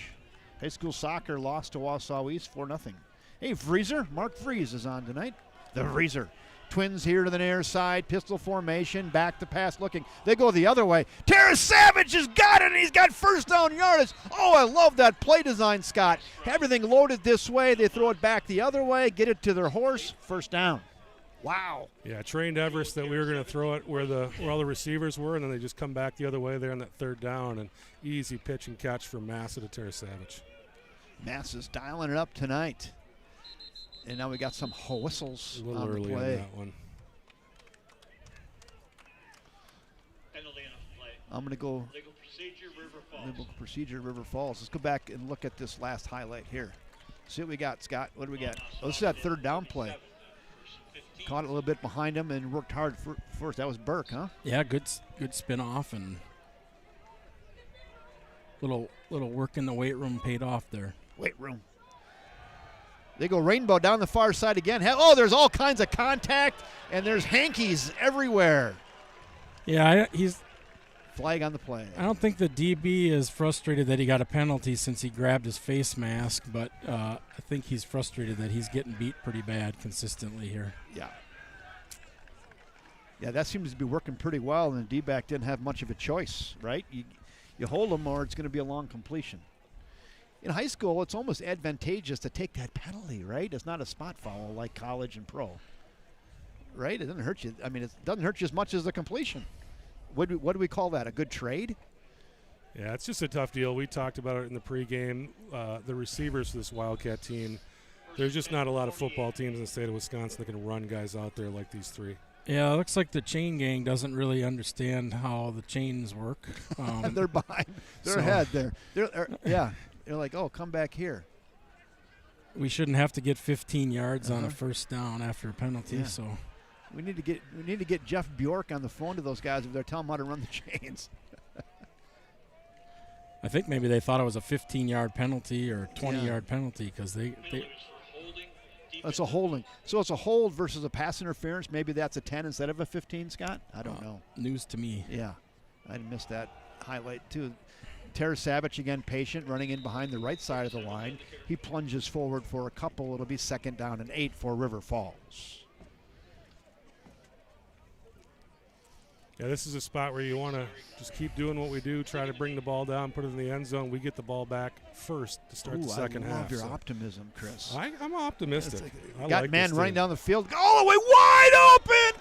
Get under that thing. 10, 5, Tutter. Oh, baby. You couldn't be any more open. Oh, we got a flag on the play, and that might be coming back. Oh, a light flag, a yellow flag. What do we got? Holding. Oh, ouch. Ouch. So as they come back, let's go take a look at that one more time, though, just because. Let's run it back with a Leach Insurance. Look back here. He's wide open. There's no one within 10 yards, and prances right in. But with all that excitement and enthusiasm, it's coming back. Well, it's too bad. We can do it again and run a little clock here. Let's just do it again. Yeah. It doesn't certainly looks like we're getting those guys free pretty easily. Yeah, their D-backs are in a track meet back there right now, 2nd and long. They're gonna try it again. It's the same play. Again, caught! Why not? And taken down. Charlie Burke. Get him on the oxygen tank. The kid ran a 1/4 mile on the last 2 plays. Wow. Like what did you say, Chris, or Scott said? Just why don't just do it again? Do it again. There it is. 1st and 10 at the 18. 1st and 10 at the 18 for River Falls. Wow. They get it right back. They don't get the 6, but they get a big chunk of that back. And now they give it to Tara Savage. He's running in over the left side, taken down after a gain of 1. Let's go back and look at this last play one more time right here. We'll run it back with a Leach Insurance look back. Like Scott said, let's just go right back to that. You throw a rainbow, it's one-on-one coverage, and Burke just goes up and gets it. Nice. Back to live action, crossing route. Oh, are you kidding me? That is caught right in the middle. Threw an absolute aspirin right to Mason Novak, who reels that in. It'll be 1st and goal for the Cats. What a pass, what a catch. Yeah. Pretty sure every time we've thrown to Novak tonight, there's been something positive that's happened. Yeah, I That's think big time. probably holding there again on the DB or the linebacker. Still makes catch. 1st and goal. Tara Savage cutting 5-3 touchdown. Joseph Tara Savage. Wildcats put 6 more on the board. It's a lot of pass, sprinkled with a little bit of run, some good blocking, and 6 more for River Falls. Wow. Oh, fun, Scott. Woohoo. Well, I think we're going to try to kick this time, Chris. Pretty sure we're not going to do the Wildcat. Let's see if Carafel can get this one. The first one was blocked. Then we went for 2. That was unsuccessful. We're back to kicking. And that one is banged through. All right, let's stand up here. 2:19 to go. Let's stand up defensively, come back out in the second half. And Gavin Carafel bangs it gas. through. Scott, you get that ready. While you get that ready, Scott, I'm going to go back and take a look at that last touchdown run by Tara Savage. Nothing fancy here. Give it to him. He's patient, runs it off the left side. Simpson and gang are blowing holes over there. Touchdown, River Falls. That was Go ahead. play 11, 88 yards, and just under 3 minutes of possession. Thank you, Dan Jenkins. Danny's the man with the plan. Always got the numbers. He's figured out how to get his phone to work. I still haven't got mine to work yet. So we're just passing it around. So, Scott and Chris, you guys having fun yet tonight or what? We're always having fun. This is a good seat. I haven't got to use my vocal cords over here. We are in hostile territory. We are. Our visiting fans are on the other side of the field. We're on the last row of the bleachers, makeshift setup up here. I may have stood up and clapped hard on the touchdown, and It's okay, Scott. It's okay. There was lots of whiplash over here. And it's okay. I am 100% homer. That's good. And 100% dad, so that's good. Can't turn it off. Nope, that's a good thing. You shouldn't. We're glad you're up here tonight, Scott. Thanks for taking your time and willingness to come up and help us tonight with the commentating. Really appreciate it. That kick is all the way back, and another touchback off the leg of Gavin Careful. I'm just really impressed with this kid's leg. Yeah, and high school kicker. And I'm not familiar with the rule, but he looked like he was ready to take it out, and the ref just turned around and blew the whistle in his face and said that's not allowed in high school. I think it's dead ball. So your scoreboard is correct. There's 2:19 to go till the half. It's 19-7 Cats. Cats are 1-0 on the season, and DC Everest 0-1. They lost to Rice Lake last week in the last play of the game type situation. Wildcats were 45-0 last week. Today up 19-7, but a lot of contest to go. Stasiak, little swing pass here to the near side. That's caught and then knocked out of bounds. Who knocked him out there, Scott? Oliver 25. Oliver Simmons. Pretty good timing play there. So it looks like we're going with Burke, McPherson, Simmons, Schneider. Got Helmaniak and Hopeful. I see a Jack Larson in there too. Nose tackle, huh? Looks like Larson. Back to pass. They're going to go rainbow down this near side. There's heavy coverage and just out of the outstretched arms. I really like the coverage there, Scott, by Oliver Simmons. Yeah, I don't think he could have covered him better than that. No. Yeah, I think at least one pretty good holding on them, but I don't have the yellow flag, so it doesn't matter what I think. 3rd and 2. 3rd down and 2. I'm saying this is not going to be 4-down territory here, but who knows? Pistol formation. Stasiak flanked by his running back. Man in motion. Stasiak back to pass. They're going aerial. Screen here to the near side. They got it caught. They got some room, and they got a 1st down. Pretty well-designed play and pretty well executed by the DC Everest Evergreens. That was to Corbin Enzeroff. They ran a ton of that last week, too. You can tell that's definitely part of their offense. And their bread and butter. Their bread and butter, Chris? I would say so. Pistol formation again. No huddle offense. Stasiak rolling to his right. Being heavily pursued and just got it away. Holy. Stelright was coming. I don't know if you could hear footsteps or not. I could hear his footsteps from here. He was breathing down his neck. And he got rid of that in about a quarter second. Luke Anderson was going to meet him there, too. So he was coming hard. Boy, I tell you what, Austin Stelreich's got some giddy up on him, doesn't he? I believe Austin runs a 4.640 document. Well, he looked quick right there. He was closing quick. He's not a small human being. He was closing quick. 2nd down and 10. Back to pass. Looking here, pocket caves in. Got a man down the seam, and no catch. Pretty good coverage there back there by the safety Charlie Burke. Intended for Samuel Duran, incomplete. $1:40 to go here till the half. Boy, if you can hold him here somehow on 3rd and 10 and get that ball back, maybe find another way. I don't want to get greedy, but why not? It doesn't take long for our offense to get it done, so if we can get a stop here.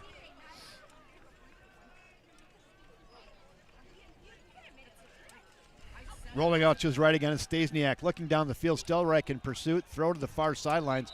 That's overthrown, intended for Xavier Edwards. That's just too tall. And it's going to be 4th down and 10. I think you got a punt here, don't you? I don't know how you don't. 1:34 to go. If you give it up there, it's definitely going to be 6. So they have to punt it. Hopefully get a bounce like they got last time and make the Wildcats go the length of the field in a minute and a half. It'll be 4th and 10. Oh, it's going to be more. They declined it. They declined it. So that's probably smart, right? You don't want to give them 2 shots at it. Now they do send the punt team out. Yep. Do the Evergreens from DC Everest. And again, Stasiak back there. Got to stay home. What a gorgeous night tonight. And we do have somebody this time. Anthony is back deep, not just playing safety. So looks like being a little bit better position, hopefully. Anthony McPherson standing on his own 33-yard line. Stasiak will be the punter. You're going to fake it down the seam. Caught. Yeah. You got to be careful when you got a quarterback standing back there. Oh, yeah. And, boy, he put that right on Jake Ruther. And Ruther, the 6-foot, 195-pound senior, reels that in on a 4th and 10 fake, and they convert. And my guess is there's a read there. You watch what that guy does, and if he lets him go, then you let the ball go. And that hurts a little bit. You don't want it to hurt a lot. How about that? Still 1:29 to go.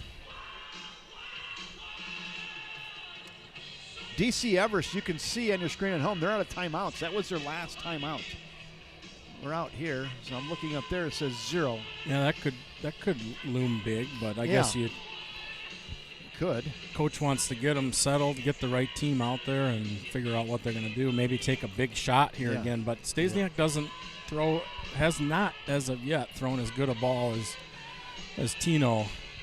They hit a big one last week to Xavier Edwards for about a 40-yard touchdown. I'd keep an eye on him. Number 1, he's going to set up in the slot on the far side. And, guys, let's also remember that Stasiak, he kicked a 47-yard field goal last week, so they're nearing field goal range. They want points is what they want. Wildcats back to pass. Here comes a heavy rush. Chucks it up down the middle. Xavier Edwards going up and doesn't make the catch. Boy, I thought he had Edwards there.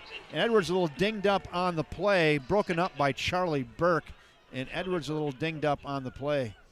Yeah, he came up a little bit dinged up earlier in the game. And he's got something going on, doesn't he? Two burners there, Charlie Burke and Xavier Edwards, two guys that can both tear it up on the track, racing down the field there together. Chris Larson with a little Tony Romo action there, calling the play. Totally. I did my scouting today. Yeah, you did. I was going to say that ball was a little underthrown, but the underthrown was due to the heavy pressure by the Wildcat defense. Yeah, Cats were coming. I'm watching Stelreich here, number 83. Oh, almost got him. They get the screen out, blocking out in front, and then taken out of bounds after a gain of about 6. Yeah, just threw it right to where Stelreich was. Yep. And a nice gain there. Yeah, sure looks like the Cats' defensive line is kind of pinning their ear back here. Yes. And just kind of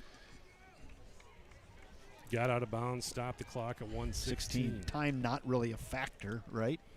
Not right now, but they don't have timeouts. They're going to have to use the edge. Yep. So they go trips up top. Well, I got a slot receiver, and 2 up top. Pistol formation. Crossing route caught by Edwards.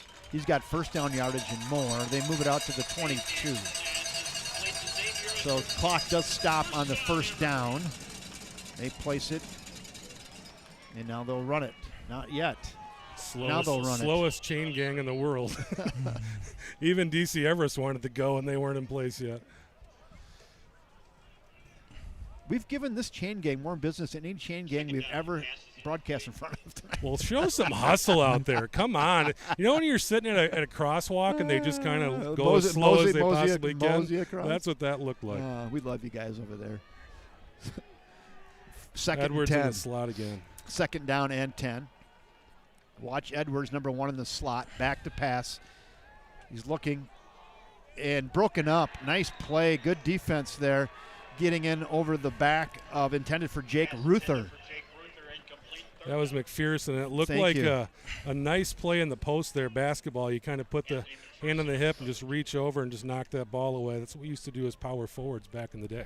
So 3rd and 10, I think you got to throw into the end zone here. I think you got to throw it to your big stud, Xavier Edwards here. Maybe something, a pylon route here of some type, Chris? Yeah, he's going all the way out to the edge this time. I'd watch that single coverage up top right now. Keep your eye on that at home. And now there will be a timeout by the River got to be Falls us, yeah. I don't think Coach Schurz liked what he saw. No, I didn't like what I saw. We were creeping both safeties over to our side of the field, and their best receiver was one-on-one with no safety help over the top. With our best corner, but still. This is a big spot. I mean, we can keep them We can keep them off the board. It's really big, but if we can just keep them out of the end zone, keeps this game a 2-possession game, and we'll get the ball to start the second half. This DC Everest team was really in rough shape in the first half last week. Played a beauty of a second half last week, so to keep an eye on that as well. 1:02 to go here till the half. Wildcats up 19-7, and the DC Everest Evergreens kind of knocking at the door right now. 3rd and 10. All right, here we go. Man in motion. Stasiak. Back to pass, rolling to his right, looking for Edwards down the field. He is going to the corner of the end zone. And I think that's the play I was saying was going to happen right there. There it is. Xavier Edwards. They go to the pylon route just as I thought might happen, and they get it and tuck it into him. And it's a late score for the DC Everest Evergreens here with 56 seconds to go here in half one. A pretty good hookup. Yeah, the corner lost his footing there, and there was nobody low. We had somebody high, and when our corner lost the footing, it made that play a lot easier. Difference.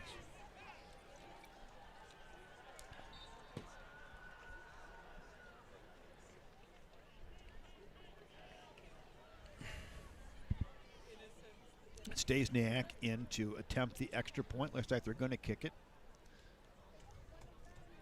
Jake Stasiak on for the extra. The snap is good. The hold is good. The kick is up, and it is good through the left side of the uprights. That kid's got a leg. And with 56 seconds to go here till the half, that'll tighten it up a little bit. River Falls Wildcats 19. The DC Everest Evergreens 14. Still some clock there, and the Wildcats do have a timeout left. Yeah, the big play there, the fake punt. The defense had to stop at about the 35-yard line and threw it over the top on the fake punt, got it, and made their way down the field for the score. Yeah. I know your scoreboard at home, it says you have the River Falls has 2 timeouts. They just have 1 left here.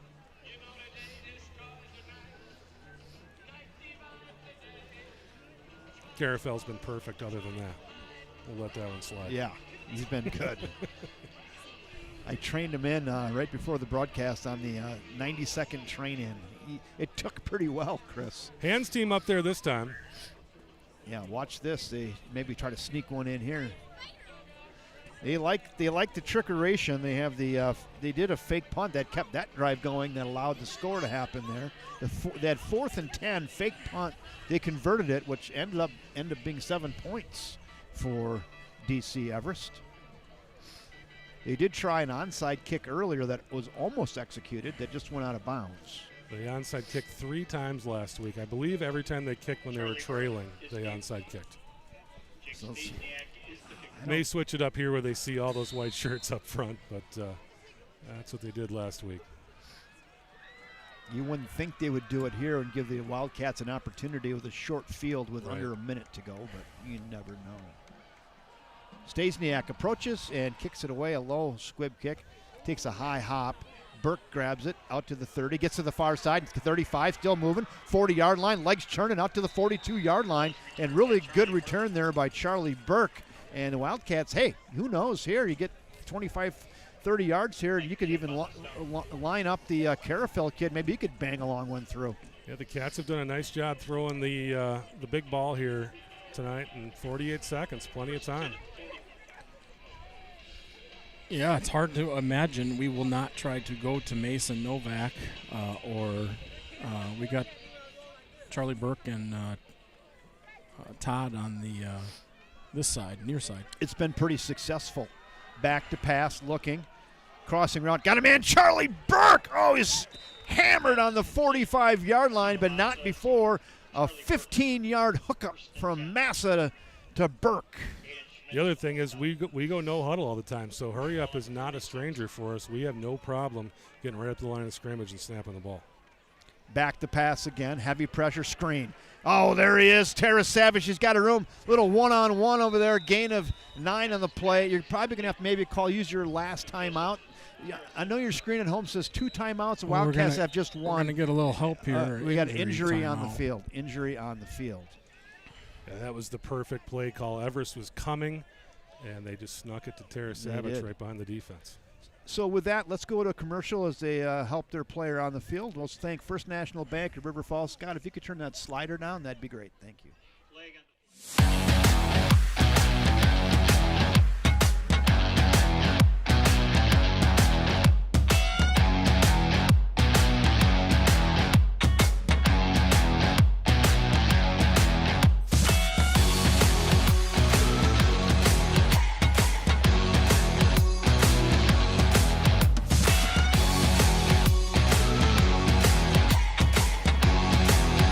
Thank you. First National Bank of River Falls. Can you put that up just a little bit more, Scott? There's like a little line on that board there. Let me see. You nailed it pretty much right on there. All right. I think. So what was the flag, guys? So the flag, they're marching the flag for us. So I don't know if it was a horse collar or a face mask or something. So it's yeah, a 15-yarder. So it was. Tending to a player on the far side. It'll give me a chance just also to quick run through our sponsors tonight. Again, First National Bank of River Falls, River City Stitch. Thank you for sponsoring Wildcat football. The Allie Massa Mortgage Team. She's got a proud mother of a great quarterback, and she would love to quarterback your next home loan. Thank you, Allie Massa, with the Massa Mortgage Team. Leach Insurance. You got some dandy Leach Insurance look backs tonight. State Farm, Jen Rivard, Sarah Jenkins with Property Executive Real Estates, Black Wolf Exteriors, The Garage, Bikes and Brews. We've started our whiteboard. Scott said, I don't know if you can do it or not, but people goes, put Mason Novak back on there. I don't think we can do. We can put him on there. So I think we're going to have the ball at the 31 here with 22 seconds to go. We've got the offensive line of Vorwald, Klecker, Anderson, Herstein, and Simpson. And it looks like we're going to have Benedict Burke on the near side, far side, Mason Novak, Tino Massa, and Joseph Terra Savage. Scott, would it be an understatement to say that they're having a tough time covering our receivers tonight? I think that'd be fair. 1st and 10. Massa back the pass, steps up in the pocket, keeps his poise, looking, got a man, gets free, caught on the 5-yard line. Oh, great job by Tino Massa keeping his cool after he was almost taken down, and then hooks up with Todd Benedict, who gets free of the defender, and he's down to the 5. Wow, 14 seconds to go. And out of bounds. Lots of and options. Out of bounds. 14 seconds. This clock is stopped. 1 timeout left, so we got lots of options. Somebody here. find the clap emojis there. Let's punch this in, fellas. And now we got a whistle. Flag on the play. Whistle. Flag on the play. What do we got? We got some false start. That's our ref that seems to be the most active tonight. Now they're going palms up on the far side. As we sort this out, I'm just going to go back, take a look at that great last play.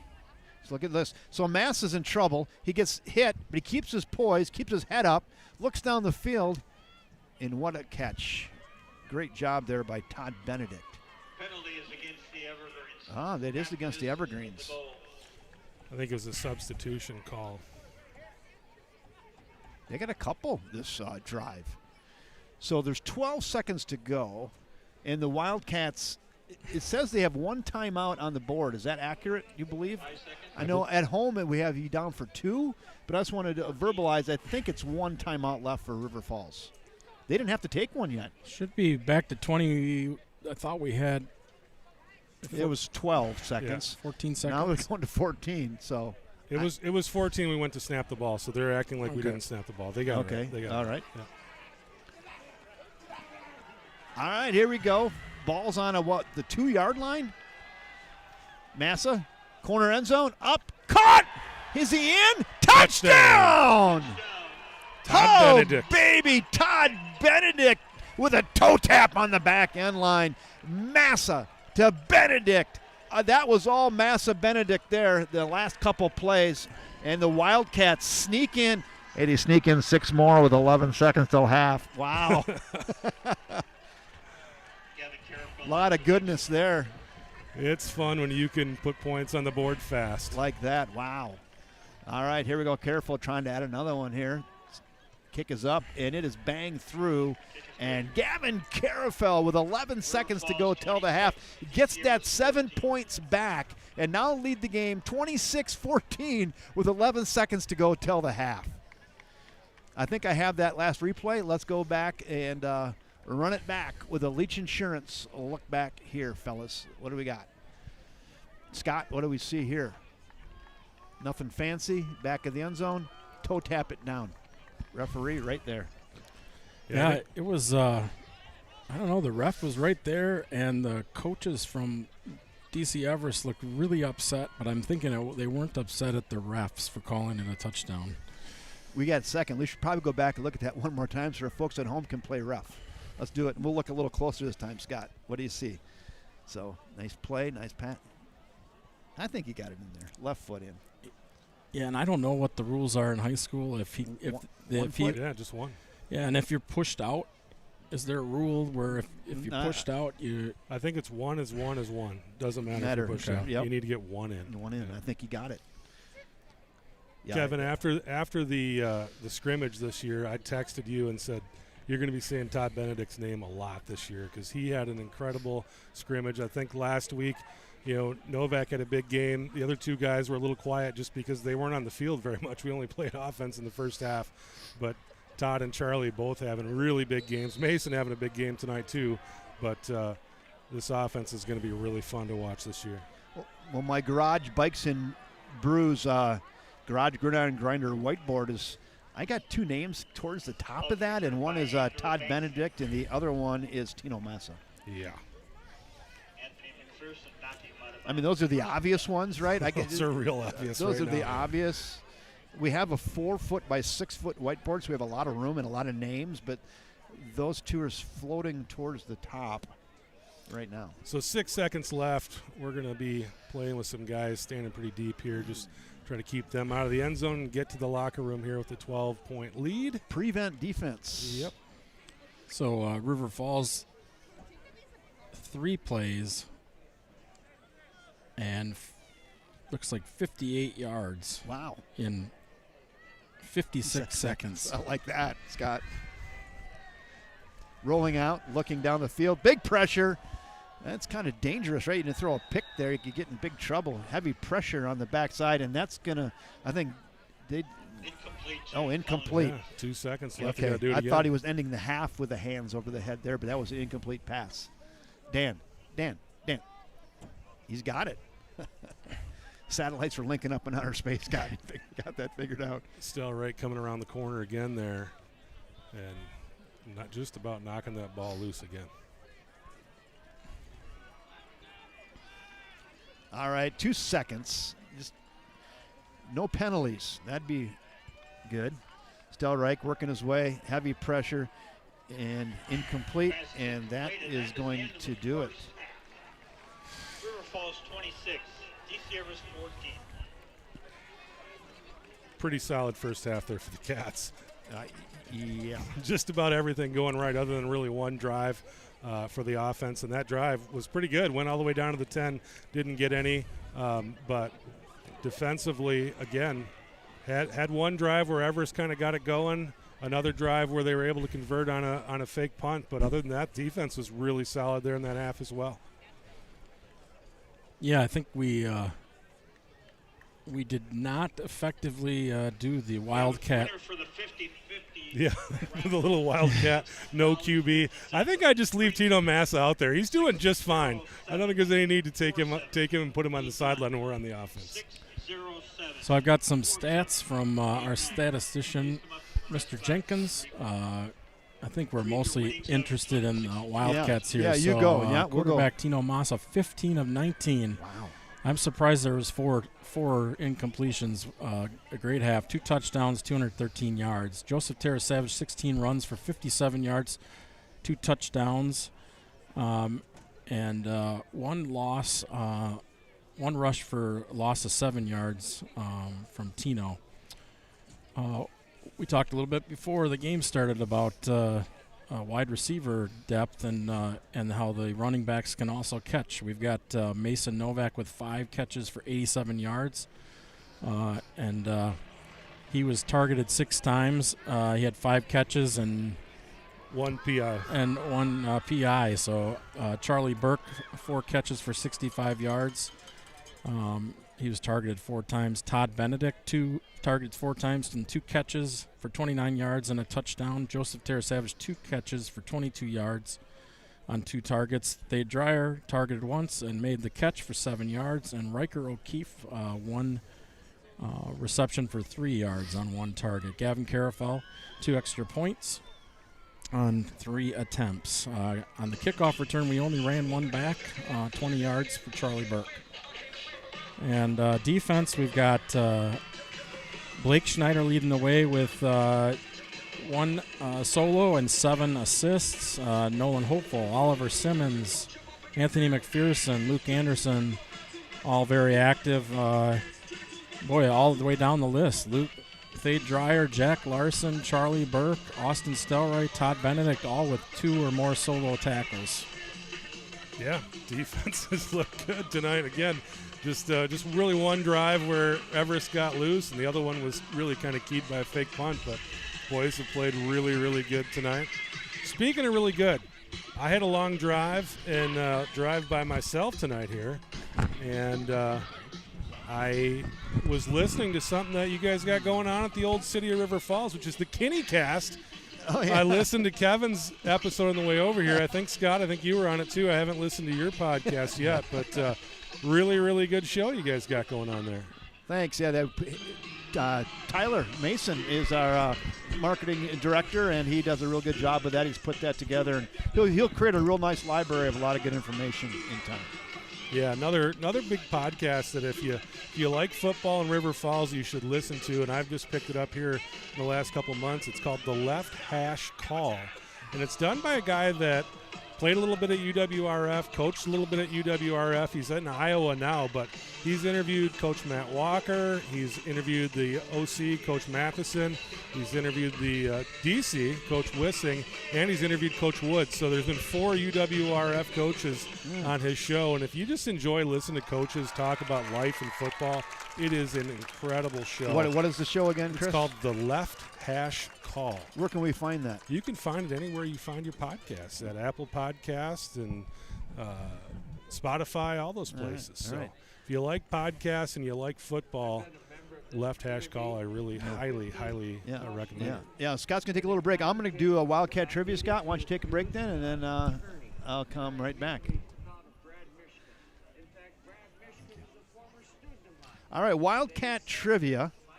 I've got that. So we're gonna play for a Charlie Cat chicken sandwich. So get close to your phone, get close to your keyboards. So here's the deal. Thank you, Mr. Jeff Bjork, for putting this one together. And it's going to be a little tougher tonight. You're not going to be able to hit the Google box that quickly. So, but we'll get there tonight. We'll get there with this. The question is, 40 years ago, in 1985, River Falls High School won the undisputed Middle Border Conference Championship, going 7-0 in conference play and ending their 1985 campaign at 8-2. Both losses for River Falls High School came at the hands of Menominee in 1985. Early in September, the Cats lost 14-0 to the then Indians, and then in the second matchup, played at Raymer Field Tuesday, November 5th, 1985, to start the 1985 WIAA state playoffs. Menominee handed River Falls a 29-0 defeat. So the Wildcats failed to score a point against Menominee in their 8-2 season. Tonight's trivia question is a bit of an out-of-the-box, but someone will win. Give no more than 2 guesses in a minute at a time, and then if you want to guess again, go ahead. And not going over the correct answer. What was the total paid attendance for the 1985 WIAA football game between Menominee and River Falls at Raymer Field on Tuesday night, November 5th, 1985? What was the paid attendance that night? Yeah, you're not going to Google that one. Jeff Bjork says that last one was too easy. There were guys answering that I know Googled it because I know how old they are, and they wouldn't have known. So that was a big season in 1985. Middle Border champion Cats hosted Menominee on November 5th, 1985 at Raymer Field. And what was the paid attendance that night on November 5th, 1985, playing for a Charlie Cat chicken sandwich from Tarnation Tavern? Go ahead, get up on there and guess. I did not see that coming. So good job, Jeff. Colleen Yankee says $5.75. Colleen, you're way low. So see, we started something though. We got it going on, so I like it. Bunch of comments. Yeah.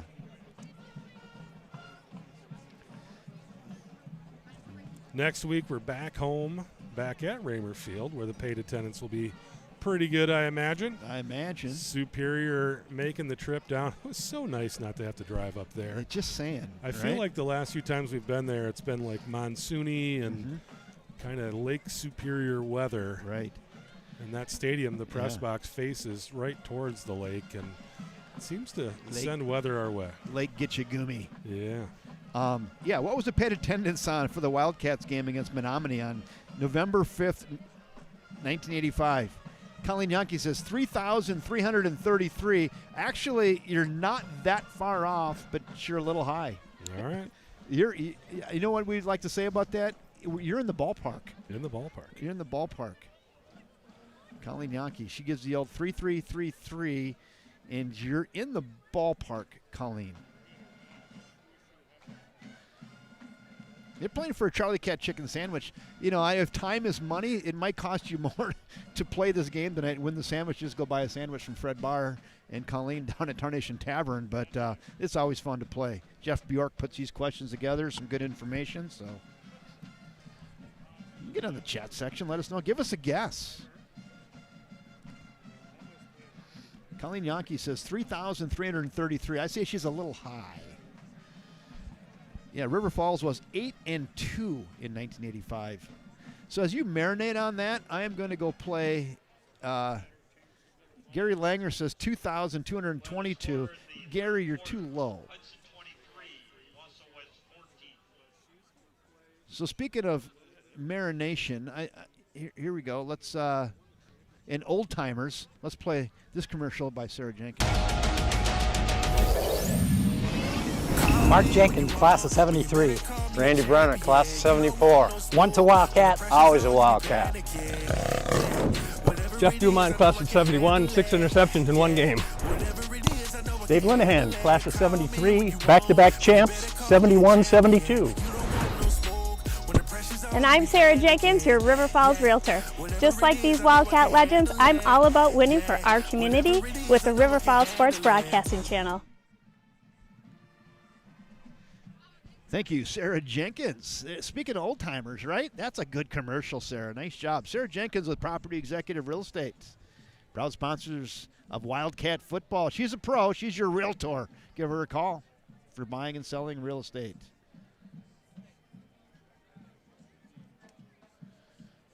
So Gary Langer says 2,222. He's too low.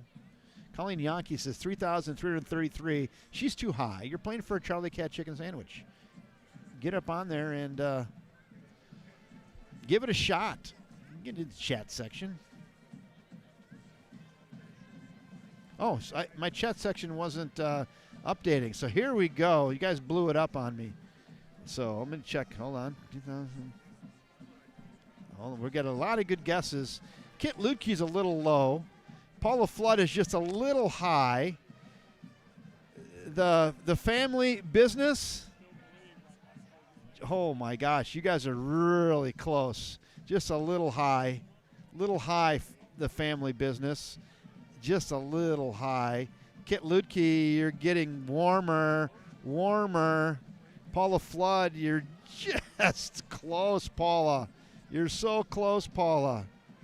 Paula is within a couple.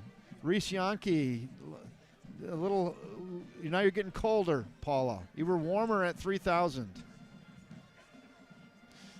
And by the way, Jeff Bjork predicted Paula Flood was going to win. Colleen Yankee says 3,210, you're a little high. Chantel Dulles is close. You might be the closest so far, Chantel. You are really close. At 2009.50, Kit Lukey's, you're not quite as close as Chantel. Craig Finstad, you're a little low, Craig. Oh, let me see. We're getting so close. Earthworks Landscaping, you are the closest. And if close, you can't get any closer, Earthworks Landscaping. You can't get any closer. You're just right there.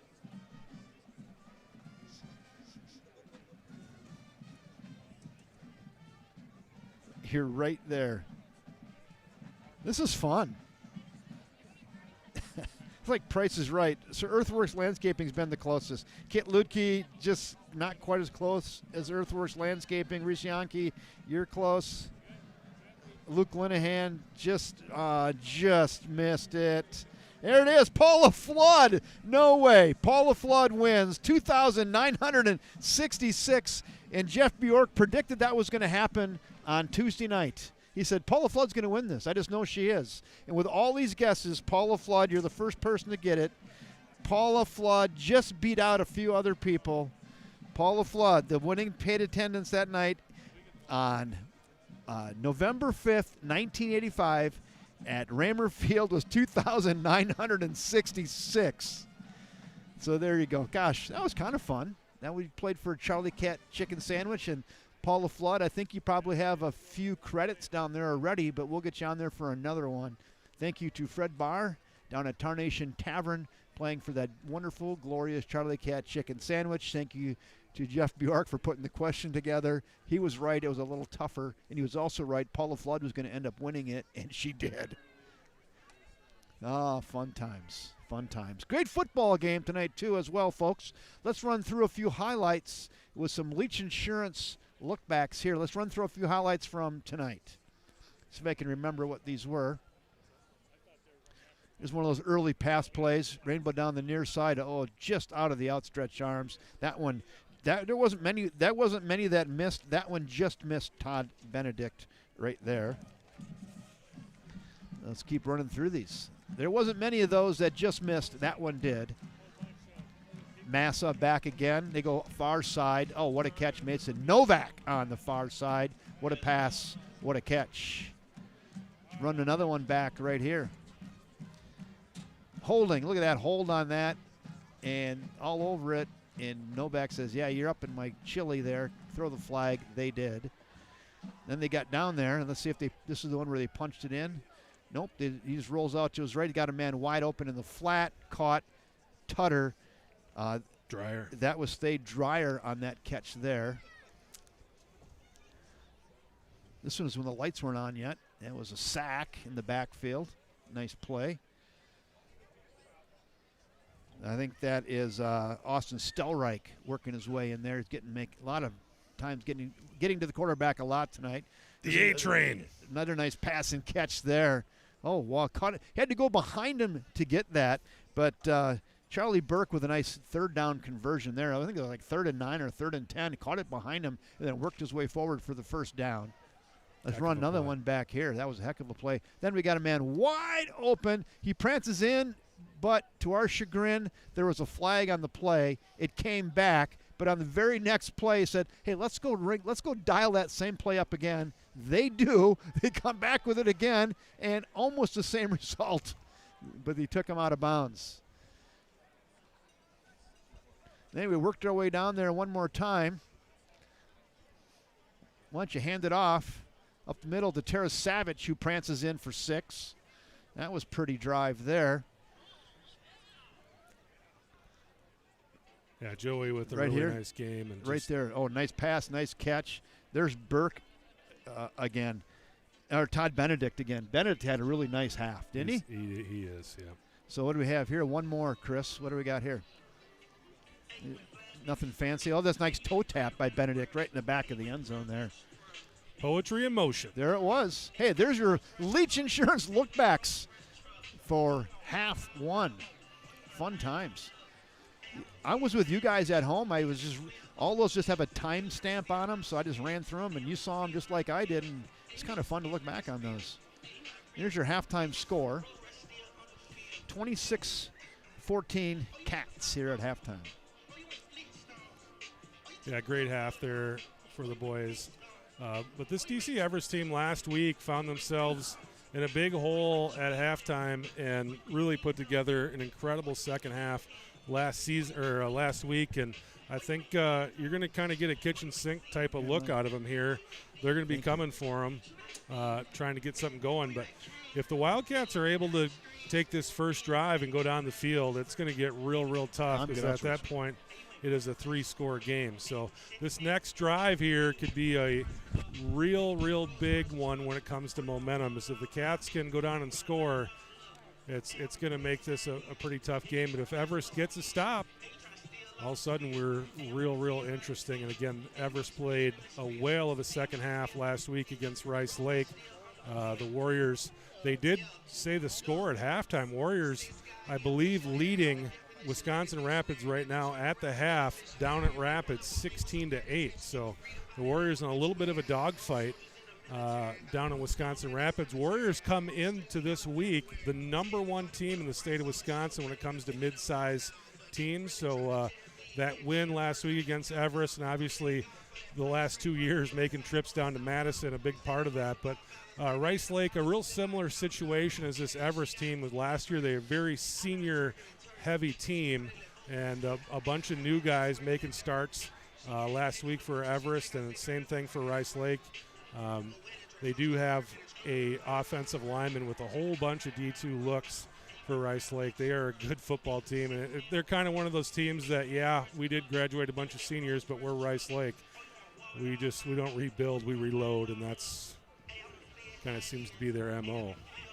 So next week, September 5th, will be our first Friday game of the season. It'll be at home versus Superior. I think you guys had mentioned that and mentioned it again. We did, and I'm not sure how they're doing this week, but that's a program that's really on the up. They're working real hard. I mean, the last few years they've kind of been on tough times, but I expect a tough game out of them next week.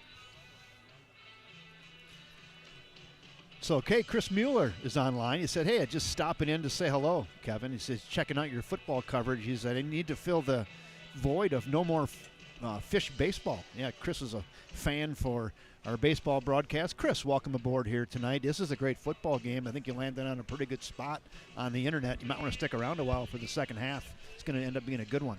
And this might be another spot where you got to keep an eye out here for the onside. Again, this team not afraid to try it. Looks like we're going to put the big group of players up front and just send one guy back. It'll be McPherson. Speaking of viewers, though, the quarterback and the kicker, Stasniak, his uncle came up and said hi to us today before the game and said, I watch you guys all the time and really enjoy what you do. So that's pretty cool. That is cool. Yeah. Your clock at home's a little blurry, but it'll get the job done. All right, here we go. Quarter 3.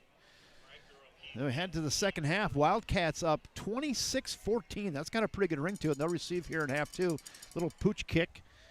Far side lands on the 22. Bobbled down there by Burke. Now he gathers it. He's trying to make the edge. He's not going to get there. And swarm down on about the 12-yard line. That little pooch kick, pretty effective for the DC Everest Evergreens. It's always dangerous, isn't it? That fluttering ball. You try to get on that thing. It's like a grease pig. It's tough. But Burke keeps it. Yeah, they said you're going to put one guy back. We'll make it hard for him to field the ball. And they did. Yeah. So it'll be a long field and probably the worst starting field position tonight for the Wildcats back on their own 11-yard line. That is the same distance as our second to last touchdown in that half. There you go. On the 12-yard line. There you go. I like that. Drive. So, Scott, we got a similar look there on the offense as the starters? I'll get your mic, Scott. Oh, sorry. There we go. Go ahead, Scott. Back, running up the middle. Oh, look at Terry Savage go 25-30, picking him up, laying him down. The 40, the 35, the 30, the 20, the 18. Joseph Terra Savage, are you kidding me? The kid breaks one open. Holy buckets. 10, 40, 73 73 yards, something like that. Start at the 12, no problem. 73 yards. Joseph Tarasavage picking him up, laying him down. I was going to go back, take a look at that. We ain't got time. Running right off that left side of the offensive line, and big hole there. Wow. The ball pops up, and it's almost intercepted. Yeah, that one looked like it came out of Tino's hand a little funny. I don't know if the ball was a little wet or what, but it didn't have the normal zip that it usually has. Let's go back, take a quick look at that. I hope we got that on here. Look at Tarasavage breaking it down here to the near side. Almost broke free down to the 18. What a play, what a run. That'll get your stats up there quick, huh? Massa back to pass, sit route, caught. Gain of about 4 on the play. That was Riker O'Keefe. Just got in the zone, sat down, puts it right on the 1. 3rd and manageable. Let's call it 3rd and 5.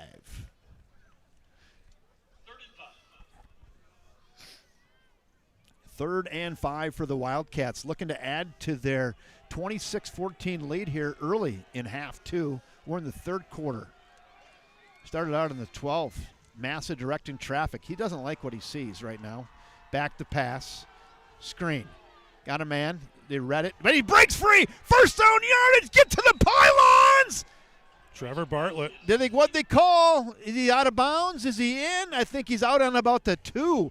Trevor Bartlett, I thought he got the pylon, but said just out on the 2.5-yard line. Scott, did you think he was in over there? I did think he was in. He must have just stepped out. Referee right there, so we'll have to take his word for it. We'll take the first down. Up the middle, in behind the bigs, touchdown, River Falls. Joseph Tarasavage.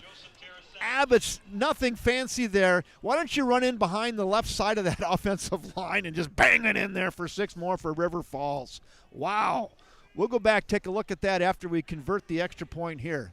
You like that optimism? 88 yards in less than a minute and a half. That ball is up, and it is good. And Carafel with another extra point for River Falls. Somebody at home find the clap emojis. That's a quick, strong, hard drive. 33-14 Cats. All right, let's go back, take a look at that last touchdown run here by Tarasavage. Nothing fancy. Get in on the left side, and he's in. Look at that. Good stuff. Start it with Joey, end it with Joey. 7 points, 33-14. That was a lot of Joey's Tarasavage on that drive right there.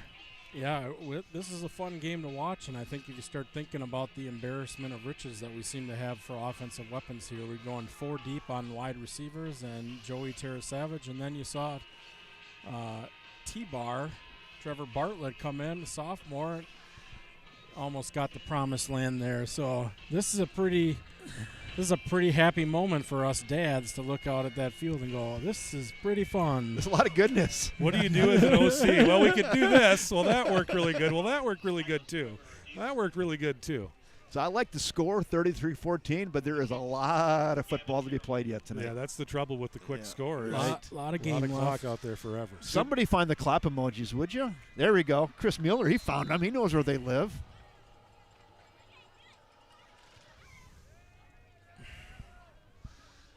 We got to field it back on the goal line. I thought he had a foot in the end zone. No call. Runs it out. Still going out to the 21-yard line. Good hard run by Silas Weber, and then met by a few white shirts and taken down at about the 21. Great coverage out there. Helminiak out there on the play. And that is really nice to see. Looks like Caden Johnston in on the tackle, too, number 7.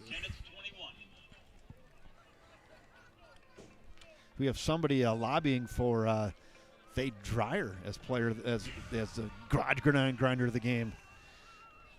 His sister and girlfriend are they said, "Hey, take the cap off your pen and put Thade Dreyer on the whiteboard for grinder of the game." We will. Ball's on the ground. Big trouble! And taken down on the 3. Who do you got there, Scott? Who's in pursuit? 83, huh? Yes, sir. Austin Stelreich. Wow. Just rode him all the way down. They're going to bring the ball up where the forward progress ended. But you know why I'm not totally agreeing with that? Because the ball was still kind of free. He was still trying to make a football he play. He definitely was. I agree with that. Do you think, Scott? That's an odd spot, given that he didn't even have control of it. Right. I think it was snapped farther back than that. So. Yeah. 2nd down and 20.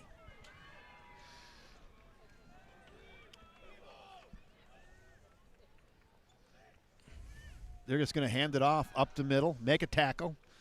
Gang tackling. Look at the pursuit of the white shirts on that. 1, 2, 3, 4, 5 guys, and they still keep coming till the second whistle. Love to see it. Looks like Jack Larson at the bottom of the pile there with the tackle, but we also had Charlie Burke in there, assist. Yeah, big 55 had him wrapped up, and Burke came in and finished him off. So that's a Kevinism. I always told my team, play till the second whistle. Is that okay with you, Chris? They definitely have had some great pursuit all season. We had 3 different photographers at the game last week, and I looked at all those pictures, and there's a lot of tackle pictures with about 6 guys hanging off. Seriously, a lot of gang tackling, heavy pressure. Just hucks it up the middle, going for the big guy. He's up, and I think he made that catch. Oh, dropped it. He dropped it. That was a very, very tough pass by Stasiak. He was under immense pressure. He throws it up to his big stud, Xavier Edwards. It almost came down with an NFL-type catch. It was a heck of a play by Edwards. And how about the defense? Who broke that up? That was Burke and McPherson back there on the coverage. And, Mankato State is one of the premier Division II programs. And if they're going to come out to Wisconsin and get a kid, he's going to be real good. And this guy is just as advertised. You can tell. Yeah, he's a player. I thought there was no way on that. And then I'm like, I think he made a circus catch. Fielded back there. Get on that. And fielded on the far side. That's Anthony McPherson, who works his way up to the 50. I was having mild flashbacks of last year on a muff punt right there when the game turned, but not there. It just seems, Kevin, this year that, especially on the seniors, that they're a little more composed. And so we get these little hips and yips, and then they stay calm, and away they go, that's – I guess a credit to the coaching there. Yep. Right? Speaking of composed, Tino Mas is really composed. He's had a couple pressures tonight, some drops, but he stays composed and calm. That was another stop for the defense there. Another 3-and-out series for the defense. 1st and 10 for River Falls. Your scoreboard is correct. That's a Larry Bird on there, 33-14. Run up to middle. Sarah Savage, 30, 20, 10, 5. Tutter! Joseph Terrace Savage. Oh, baby! 48 yards. That was the parting of the Red Sea there, boy. That time they went to the other side, and that whole Moses, get your man. Just as open. Oh, baby. Put him on the whiteboard. Joseph Terrace Savage coming off knee surgery, picking him up and laying him down. Wildcat fans, how about it? That's a 40 spot with 9:07 to go in quarter 3. Wow. We need to go back and take a look at that Leach with a Leach Insurance look back right there. Let's go look. Scott, what do you see here? Oh, you missed the blitz. I see fields of green is what I see right there. I think I should make my my replay a little bit longer. So let's look at that one more time. It wasn't a ton to see just because it let's go here again. Because we just got the end of that run. But is picking him up and landing, going to get the blocks. But it was just Joey sliding into home base. He's like, I'm good. There it is. And that's going to make it again. We're not even 3 minutes into this quarter right now, though. 9:07 left in the third quarter, and the Cats have already put the ball in the end zone twice. Any Wildcat fans at home having fun or what? If you're not having fun, I don't know what you need to see. How about the Wilsons out there on the back patio? Yeah, Mountain Climber says 21's game is on point. He's on the whiteboard. Rob Derry says, let's get this game to a running clock and get it over with. Get you guys home early. Okay. Yeah, it is getting close to the running clock. A few people are making that observation. A lot of game left, though. I wish it was fourth quarter. Oh, we got a flag on the play. That's a nice play there by is there a face mask maybe? I think that's what's coming, yep.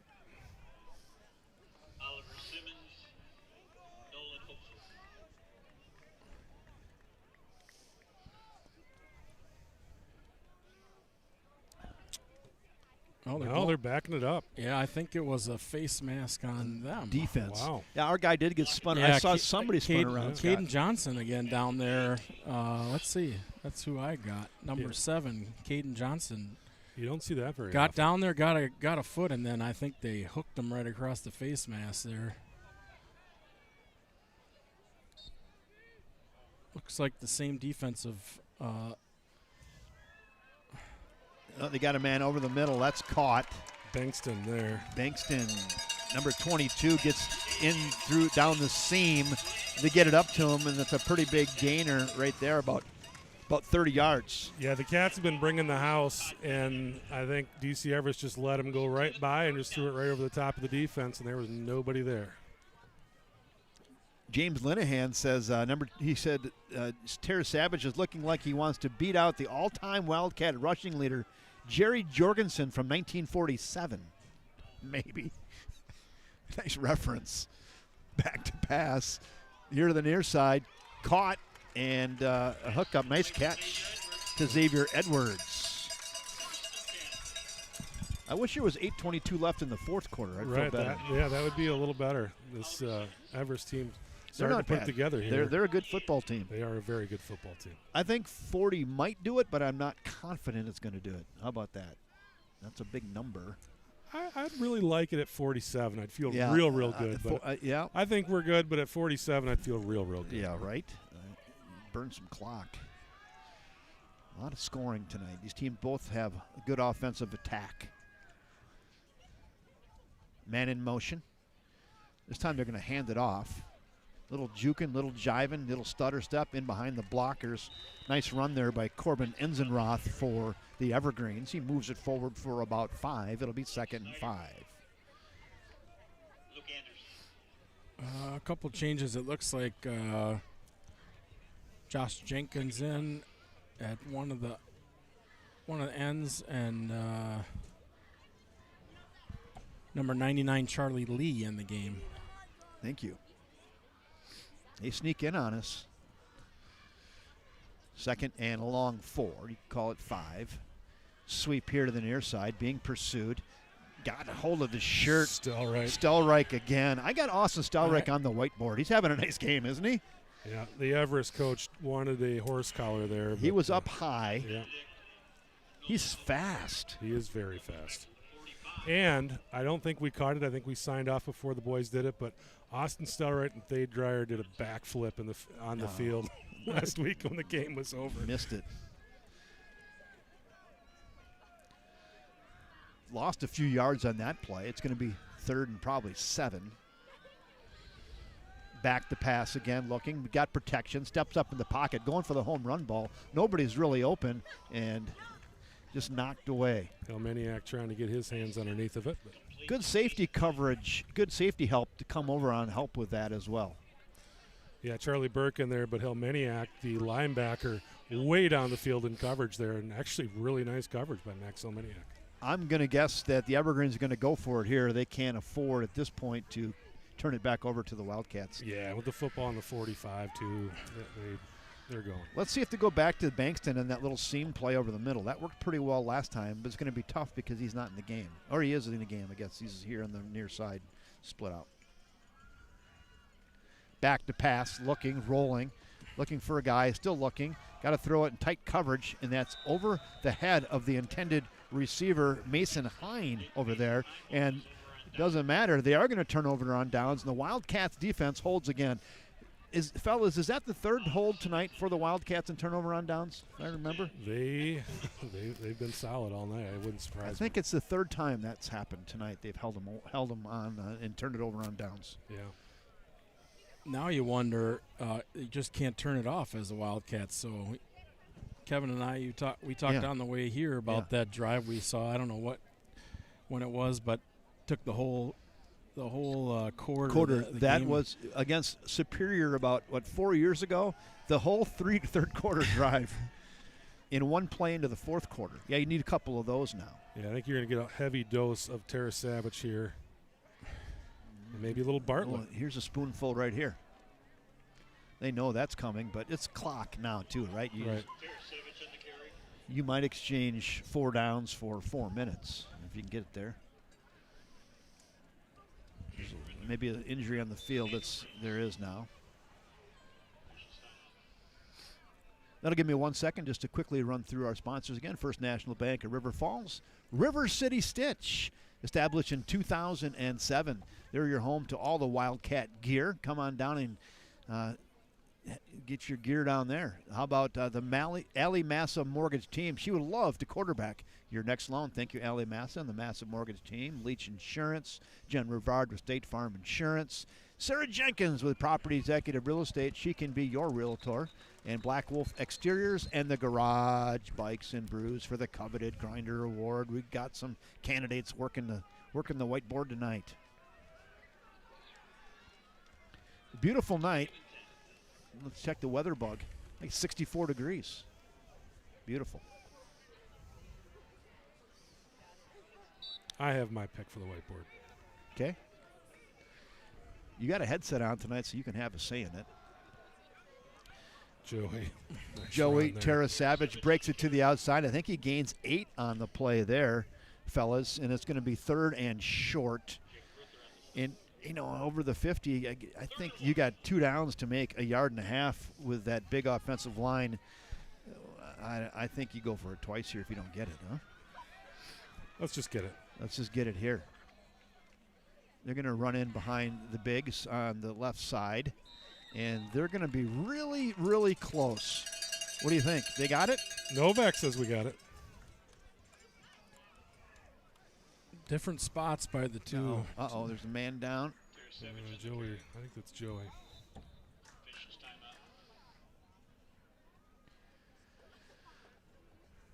Joey Terra-Savage down. He's not reaching for any body parts, so we'll see. Maybe the wind. We'll stay optimistic. With that, that'll give us an opportunity. What can we do here? Let's go watch this. Oh, he's up. Yeah, popped right up. We're not going to any commercial. Popped right up. It's one of those deals. Either you get the wind knocked out of you, or you hear a lot of gasping for air, or sometimes in those piles you just get hit like in the nether regions, and you just need a second. Meanwhile, they gave us the first down. Oh, they're the most important thing. All right, fresh set of downs, and the clock will continue to run here after the snap. We're going to go long ball, far side. Oh, and caught! Wow. Todd Benedict having an unbelievable game tonight. DB did everything he could to get a PI, and Todd makes the catch. We have speed, but we have hands. It's just incredible, the balls these guys are pulling down. We're going to get a chance to go back, take a look at that in a second here, too. Hand it off. There's a new back in there. That's Trevor Bartlett who runs it up, and he runs it towards the 5. Let's go back, take a look at that great catch again by Benedict right here.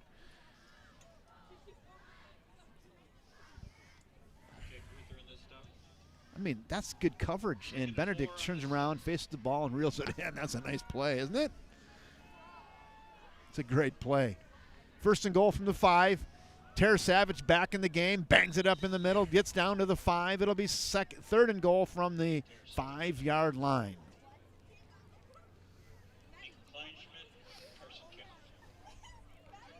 Yeah, it's good. You want the quarterback to make the wide receivers look good, and the wide receivers to make the quarterback look good, and then the scoreboard looks good. That. I like that formula. Put that on a bumper sticker. Terra-Savage to the goal line. He won't quite get there. 4th and goal from the 2. It's actually 4th and short. We can get a first down. Okay, thank you. He's real close to it. Oh, yeah. You can get a first down on about the half-yard line, huh? Yep. Yeah, you can see that over there on the far side. 4th and a yard. I thought he actually was closer to that first down spot than they gave him credit for. Pretty quick whistle. They're going to go for it here. Why not? You don't get it, you're going to pin them back. 3:53 to go. Sneak it forward Massa. to the promised land. He's fighting. He's battling. He is no signal yet. There we go. Touchdown, Tino Tutter! Massa. Tino Massa with a quarterback sneak touchdown. He's on the whiteboard tonight. That's added to his resume. Touchdown, Tino Massa on the keeper. flag on the play. Was that after the play? Came from way over on the far side of the field. Let's see what they come up with. There's a flag sitting in the end zone right below the E in Evergreen. You can see it now picked up. Maybe it just fell out. Unsportsmanlike conduct. Will be marked from the kickoff. Yeah, it's hard to tell what happened, but it's one of those games. We're going to be 1 point short of running clock, I believe, if I'm doing my math correctly. You are. We're actually going to be 2 points short. 2 points short, thank you. And Carafell bangs another one through, and Gavin Carafell makes it 47-14. Okay, I'm just going to state an obvious one. I didn't see this coming. You guys? I felt really good about our chances. Well, I like that. I kind of was thinking 35, maybe 42 to about 20. That was my number tonight. 47-14. Scott, you having fun right now or what? I am. I'm honestly, I think I'm not surprised about the offense's capabilities. Certainly watching a little bit of film and seeing what they've got for weapons and watching these kids for a long time. But I'm really impressed with the defense. This is a good team. This is a team that's got guys that can run. They got a wide receiver going D2, and the defense is looking good. That's a good feeling. Scott, you said a word in your comments I think is important, team. I think you have a team here. I think these guys like each other. I think they rely on each other, and I think this team is coming together and gelling here early in the season. Yeah, we're not seeing one guy run down the field chasing a guy down and making a tackle. You're seeing 2, 3, 4, 5 guys going to every. The pursuit is good. I think that obviously is an emphasis of the coaches, and you can tell on the game night they're after it.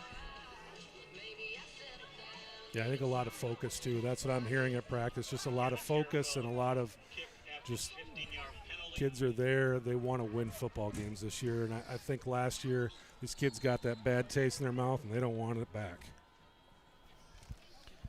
Maybe kick it through the uprights. It is just wide right.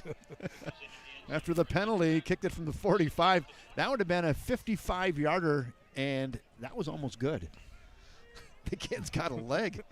Hey, colleges, you might want to watch out for number 11. We had a kid, Gavin Carafell, the junior. It's pretty good. Lois Allman, she fell on the clap emojis. I love that. Let's see the defense put this one away right here. Let's do it. It got quiet in here. We're on the home side, and you can almost hear a pin drop. It's quiet over here. Yeah, last year Everest came over to our field and really took it to us, and I think these folks probably thought they were going to see something similar here this week. But this Wildcat team, it just hits a little different. It's fun. It is fun. Fun to watch these guys play.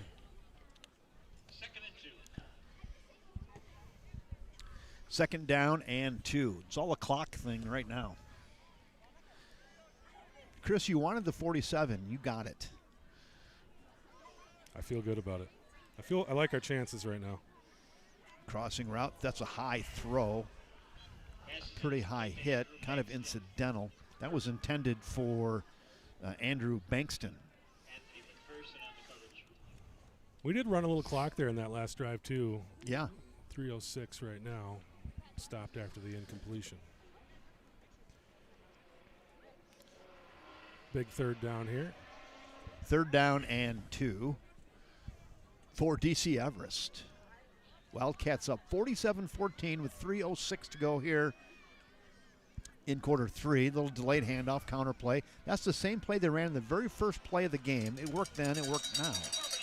Gain of 5 on the play. They'll run that for a first down. It'll be a fresh set of downs, and the clock will continue to run after they set the chains. Man down for River Falls.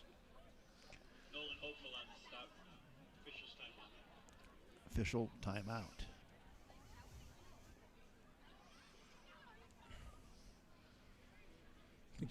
Just a little cramping. It looks like he was getting a little help from his teammate. That's Todd Benedict getting up. Yeah, he has. If he had a step clock on his hip tonight, he's ran about 8 miles.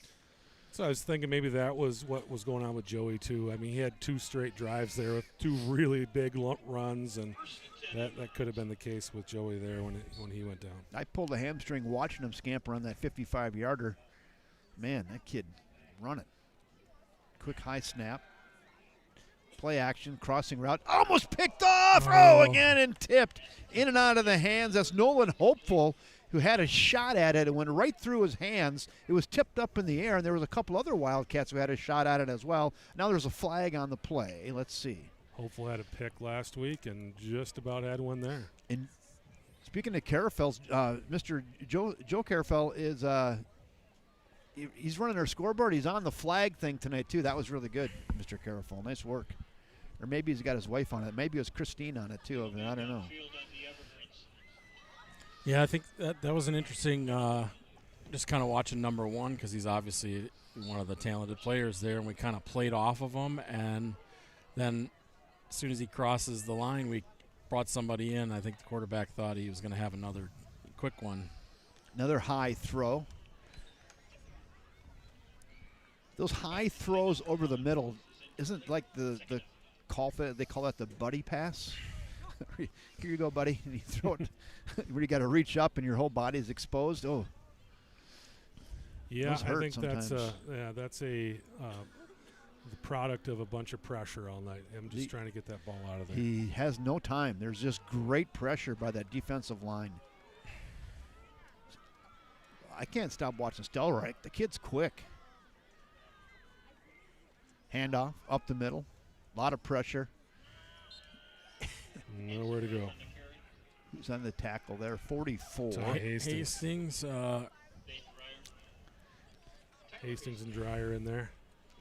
Nice job, Tyler Hastings. He drove, didn't he? Yeah, I think again, lots of tackle assists, lots of shared tackles. There's nothing wrong with that. Gang tackles, right? They don't quit. Again, you get a couple guys slowing them down, and it's just a host of white jerseys coming at these evergreens. Ty Hastings, when you see him, he looks like a high school nose guard. He doesn't have a lot of height. He gets low on people, uses that leverage, and does what you just saw right there. Fake handoff, play action. They'll throw it far side. You got a man in the slot, caught and dropped. Boy, he got in between the safeties down there. That was intended for Reed Frame. And I thought Reed was going to have a shot at that and just right through his hands. Yeah, he wasn't super open, but that's about as open as anyone's been here in the last few possessions for Everest, and just went right through his hands. It looked like the D-back kind of let him go past him, and then the safety's going to come over and help cover that. And he got him in a soft spot in that out there and had a chance to reel that in, but couldn't. So they're punt time now for DC Everest. They faked one earlier and got it. Now they're going to do a rugby-style kick. That's a Jim Dandy. Just let that go. Clear the area. That one took a little better bounce for us. So I go back to the David Crail days, his early days at River Falls when he was getting this program re-energized. His punt, they didn't put a guy back. They just said, just punt it. We're not even going to be involved in that. And really, in high school football, that's not a terrible play. No, there's a lot of teams you run into that don't have a real good punting game either. So right, you just stay clear. Yeah, take it where it lands. So David might be listening, and he's probably chuckling on that. He's like, yeah, I think there's a good chance he's listening. he's like, yeah, we did do that for a couple of years. Until they got the Jackrabbit, and then they put him back there. A couple other speedsters. The Dinger, Wyatt Bell. Then you go. Looks like we're going. Well, I'm gonna say I thought we had some substitutions, but I can't now. I didn't bring my binoculars with me, but that looks like that. I don't know. That's Tino. Hand it off. Terrace Savage. He's popping the pads. You can hear it popping from here. Put the shoulder down to the 10-yard mark and drove that guy into downtown Wausau. Yeah, I gotta say, boy, watching that game last year with Bankston just running up the middle and outside and over the top of us, and certainly this looks familiar, but with the opposite team. I think it's Kean O'Keefe is in there now at center. Nope, he's at right guard. Kean's a senior. think he was a little banged up last week. That may be and Trevor Bartlett is the running back on that play. So Trevor Bartlett in the orange shoes. Trevor Bartlett gets the carry. Not a lot of room there. It'll be second down and let's call it 8.5, 8, 9, I don't know. Second and 8.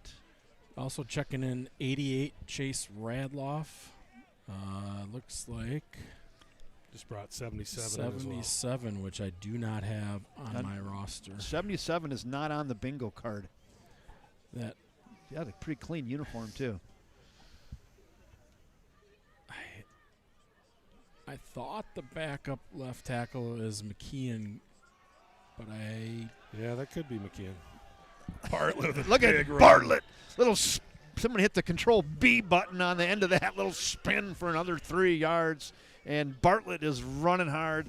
The 6'1" sophomore, Trevor Bartlett, wearing 32. Yeah, apologies if that's not who it is, but I think we got a number switch, and it's McKeon Grathwall at left tackle. Got that look. So zoom in a little bit of that on that, Chris. And 77. So folks at home, his grandma and grandpa are screaming at the screen right now. Let us know who 77 is, just to verify. You can get on the chat section. Let us know who that. Just to verify. Scott thinks he's got it. But somebody bought those new lineman gloves for him. They know who he is. Oh yeah. Coach Justin Wilson coming out there to go zoom in on that. Go soon on Coach Wilson. He's wearing the blue pants and the white shirt, blue hat. Got his back turned to us right now, and he is your River Falls Fire Department chief. Oh, I can jump on some stats here because we got them. So after 3 quarters of play, quarterback Tino Massa, 18 of 23 for 262 yards, 2 touchdowns. Joseph Terra-Savage, 24 rushes to get 192 yards, 71 of them on that long run, 4 touchdowns. Trevor Bartlett, we've got him for 1 rush and 5 yards. Mason Novak still with 5 catches for 87, and Charlie Burke 4 receptions, 65. Todd Benedict 3 for 63 yards and a touchdown. Massa's got 1 touchdown on the ground as well. And we've seen Gavin Careful hit 5 of 6 for extra points and be wide right on a 55-yard kickoff. I like this Trevor Bartlett kid. I'm looking. He's just a sophomore. It's going to be fun to call his number for the next couple years. He runs hard. He does. He's a load too. Courtney Warren says 21 is doing amazing. We also see Jaden Osborne, number 14, subbed in. Number 1, Riker O'Keefe. So someone said, who's 76? I have Sean Vorwald. Sean Vorwald, that's our starting right tackle. And I can't see the center. Looks like we still got Vinny Anderson in at 51. center. Yeah. So hand it off one more time to Trevor Bartlett. That's good. So we got a mix of starters and subs on the offensive line. A little bit of mix at the receiver core. We still got Mason Novak out there. And we may see a quarterback sub, but I'm not sure the coach is going to do that unless we get a running clock. But yeah, I think they may just leave Tino in there, let him hand off, and if we need to maybe throw a screen or something like that. But I think he just likes him out there directing traffic here in this spot. Bartlett again, little delayed handoff. That's a good play by kind of linebacker getting up there in the hole. He got low on Bartlett, good low leverage. He wrapped up and didn't let him to pursue forward. It'll be now 4th down and about 4. I'm assuming the Wildcats will go for it here unless you want to give the Careful kid a chance at a long one. Yeah, I think in the position we're in with the football in the 33, just keep him out there. And yeah, I'd imagine Evergreens have subbed in. We didn't keep good track of who their starters were versus who's out there now, but I'd imagine there's a little mix out there on their side too. Yeah, I wouldn't give him a shot at blocking a kick here. 4th and 4. It's a long 3. Oh, almost drew him off sides. Gave him the old Aaron Rodgers bark, head bob, the whole thing. Now the Wildcats will take a timeout. And with that timeout, let's go thank our main sponsor, First National Bank of River Falls.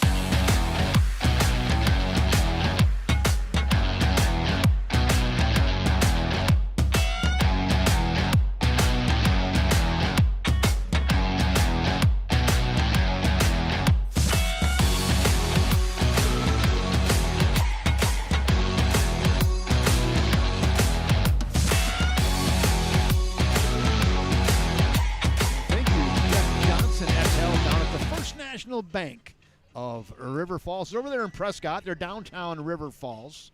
And house loan, refi, fall's coming up, snowmobile, buying a new house, commercial loans. They do it all for you down at the First National Bank of River Falls. They're proud sponsors of everything Wildcat sport right here on the River Falls Sports YouTube network. Maybe there's like a little line about 3/4 of the way up on that. You want to go right to that. There you go. Thank you. 4th down and 3. Trevor Bartlett, late entry into the game. He's in now. He'll be in the pistol formation with Tino Massa. Massa barking out the calls. Give it to Bartlett, and they meet him, and he is not going to get there. He's swarmed down by a host of Evergreen. Yeah, I think they just don't want to put Tino in a position where he might get hit. And I think that was just hey, if we can get it, great. If we don't, there's 9:40 left. We're up by 33. You know what I like? We have Trevor Bartlett fans online. We got the Trevor Bartlett fan club going. Courtney Warren, she's liking him. Hey, I got to say happy anniversary to my wife, Jenny. I want to say congratulations. You go do that first. Yeah, 21 years today. So we got to have lunch. She's at a hockey game right now. I'm here. But we had a little lunch day today. That's nice. Hey, congratulations, Chris. That's meaningful. That's good stability for you and your family. That's outstanding. Congratulations on 21 years. Thank you. Yeah. Kid's good. Josh Jenkins in there in the tackle.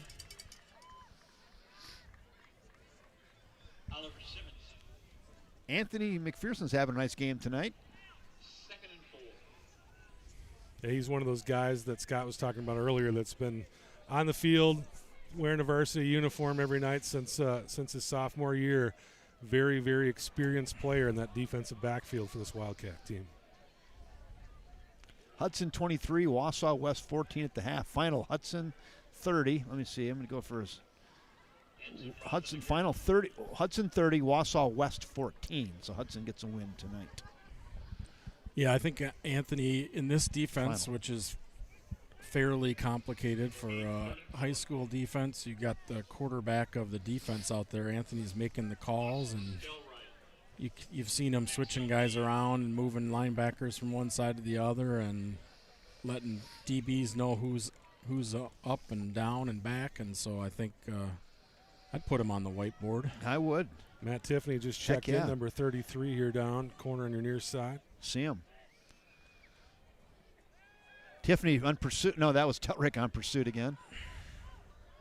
I saw 83. I thought it was 33. But it was. Tackle by Schneider, but Stelreich's in on a lot of plays defensively, isn't he? Yeah, hard not to put him on the whiteboard too, right? Specimen. He just looks like a defensive end. He does. Clock continues to run. No, we had you get in, the obvious one. You got Joseph Terasavage, who's run for all those yards tonight and the touchdowns, but that can't happen with blocking and line work as well. And they just get unnoticed sometimes, but you get to put the old line on the whiteboard. Great tackle there by Oliver Simmons, and that's a kid that I don't think a lot of people were talking about at the beginning of the season. Didn't play a lot of varsity football last year, and he has really played well this year. And right there, just a tackle, nobody there to help him, just wrapped up and pulled the kid down. This is fun when things are going good. Like winning solves a lot of issues. Makes it fun to broadcast, doesn't it? It's fun to watch for all the people at home. And Sure, this is on in every establishment down Main Street from the west wind up north all the way down south.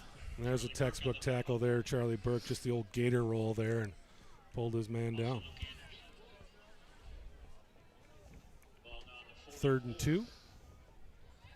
3rd down and 2. Clock just continues to run. So I wasn't 3-0 Wisconsin over the Miami of Ohio. Badgers picking up where they left off last season. I think it might have been the opposite. I think it was Miami of Ohio 3 and the Badgers 0. But they that late start, I think. So I don't 8 know. o'clock start. It was. Handoff up the middle. That one goes to Corbin Enzenroth, who's still churning and gets down to the 27-yard line. Enzenroth with a nice run there. They'll move the chains. Schneider with the tackle. Kind of danced through that line. They made him juke a little bit, but once he got past, he had a little running room there. Yeah. Schneider had to pull him down. The family business watching from Minot. You know what I'm happy? I'm happy our wireless situation. Oh, ball loose. Ball loose. He gathers it and moves forward. That ball was up in the air, and that looked like it was danger, Will Robinson, danger. But Enzenroth reels that back in and pushes it ahead for 4 yards. Yeah, I was glad that we got the internet, and you go through these wireless situations. It's always tough. I think you'd come to Wausau and get on the internet, but typically that's an issue just north of 8. But right. Not here tonight. We made it work. I think we should start a sitcom called Just North of 8. Just north of 8. There's got to be a T-shirt, doesn't there? If not, let's get together, Chris. Down the seam. That's to their big fella. And he doesn't go many games without a touchdown. He's got one tonight. Xavier Edwards puts another one on his highlight reel. That's a good play, a good pass and catch to Xavier Edwards.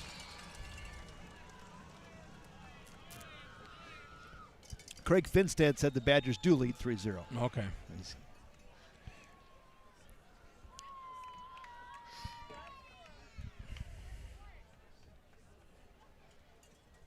5:05 to go here in the contest.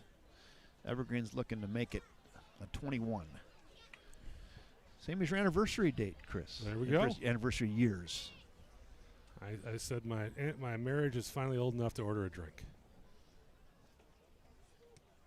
It's up. Yeah, right? And that's good. So that'll make it 21. 47-21. River Falls over the Evergreens of DC Everest with 5:05 to go here in the contest. Kevin Westhouse, Scott Simpson, Chris Larson, and Dan Jenkins bringing you the action tonight. Glad you're all with us. Lois Allman, she says, hey, thanks, gentlemen, for always bringing us a broadcast all over the country. You bet, Lois. Joe Carafel helping out, too, over on the other side. He's not getting enough credit because you're down in distance and all that. That's Joe Carafel sitting on the other side of the stadium in the stands on his phone. He's probably ticked off. He hasn't been able to look up all night. Hasn't been able to check Facebook. Nothing. Joe's got a lot of good Facebook posts. No, He's a good follow on Facebook. So someone text the Carafels if you have their number and say thanks for doing down in distance tonight. So thanks, Joe and Christian Carafel, for pitching in on that tonight. Well, we got a little bit of time for defensive stats. Yes, do it. Blake Schneider, 2 tackles and 7 assists. Oliver Simmons, 3 tackles with 4 assists. Nolan Hopeful, 3 tackles and 4 helps. Anthony McPherson, 5 solo and a assist. Todd Benedict, 4 tackles and 2 assists. Austin Stelroyd, 2 tackles, 2 assists and a sack. Luke Anderson, 2 tackles and 3 assists. Max Helmaniak, a tackle, 4 assists and a sack. Jack Larson, 4 tackles. Charlie Burke, 2 and 2. Josh Jenkins, 2 tackles, 2 assists and a sack. Thade Dreyer with 2 tackle solos and an assist. Brecken French, Tyler Hastings also getting on the board with tackles. That ball just goes back into the end zone. It'll be a touchback. And it'll be 1st and 10 for the Wildcats from the 20 with 5:05 to go in the contest. Wildcats up 47-21. It's going to chip away at this clock here.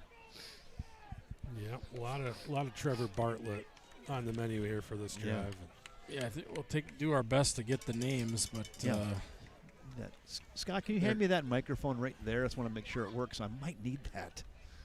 Just want to make sure it works. On the grinders right below us. Check. Let me see. This is now number 4 right here. Let's turn this up. And we'll turn up number 4 on there. Yeah, turn that on.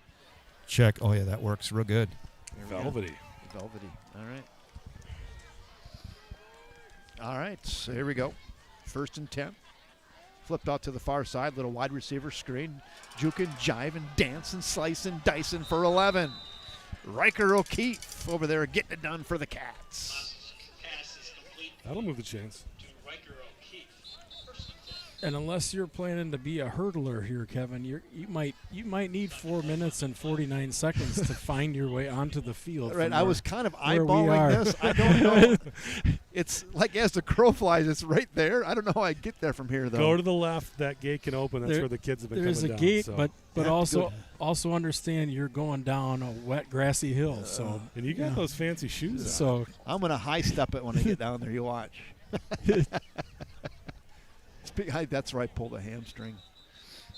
I have been known to jump a fence, too, but I think I'll go down there. You're kind of the opposite of the broadcasters who have all the nice clothes on top and, right? They're wearing tennis shoes on the bottom. I got the shoe. I can start at the bottom. Expensive shoes that nobody could see. I got the shoes on the bottom. In my young days, I was a sports anchor at WEAU in Eau Claire, and we wore a lot of cargo shorts underneath that desk. I can tell you that much. A lot of cargo shorts and sandals.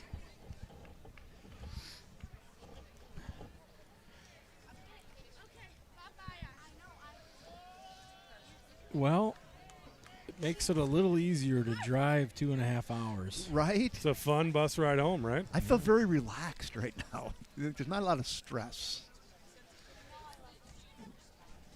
Yeah, we're going to be playing for this garage, Bikes and Brews Gridiron. We're going to give it out tonight. So we've been kind of quiet, Chris and Scott. I think we kind of have some ideas in mind tonight. I think we got a few more changes here. I'm gonna give you a clue. Okay, hold on. I got to let me get my mind right, because in my mind I have like 3 guys that just jump off the page at me. There's a bunch of guys who it could be, but this guy, it's such a great game that I just think you have to do it. Okay. Is his number somewhere between 5 and 3? No. No. Okay. So I see Cody Hastings in the game. I see. Let's see. 58 is Cody Hastings. 4 had a great game. 21 had a great game. But when you score 4 touchdowns, Tino Massa had a great game. Yep. Tara Savage had a great game. Tara Savage had a great game. Yep. Is that where you're at? I'm just gonna say happy anniversary. Okay, I got the clue. All right. I got it. So we'll make the official announcements for those of you who didn't get the reference in a minute. But how about this kid right here, Trevor Bartlett? He's my new favorite kid. Picking him up, laying him down, far side, 10, 5. Are you kidding me? Trevor Bartlett. Oh, baby. 69 yards. Trevor Bartlett banging one in. Wow. Sophomore running back. That kid's special. Back up, 2 touchdowns in 2 weeks. That just doesn't happen. He might steal that grinder on the way out to the field and give it that thing. The kid, he's special for a 15-year-old, huh? Yep. Sophomore? Yeah. That kid's good. Wow.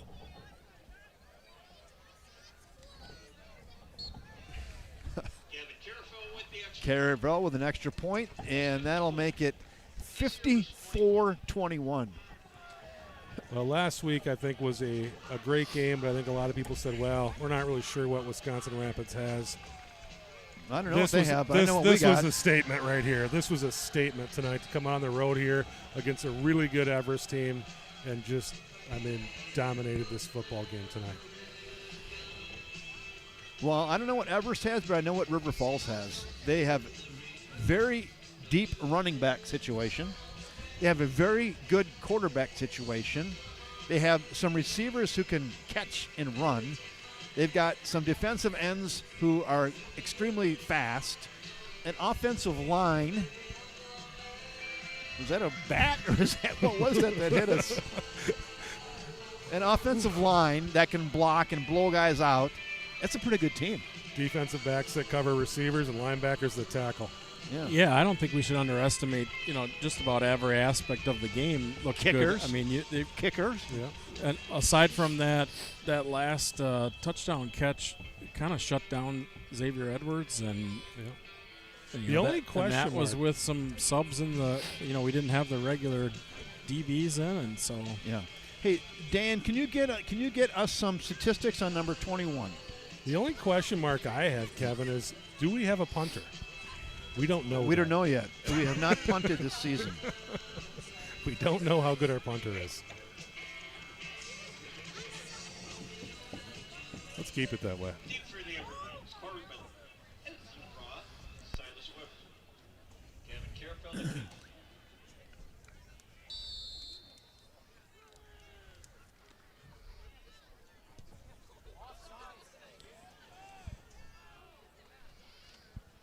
I heard the coaches down there yelling offsides.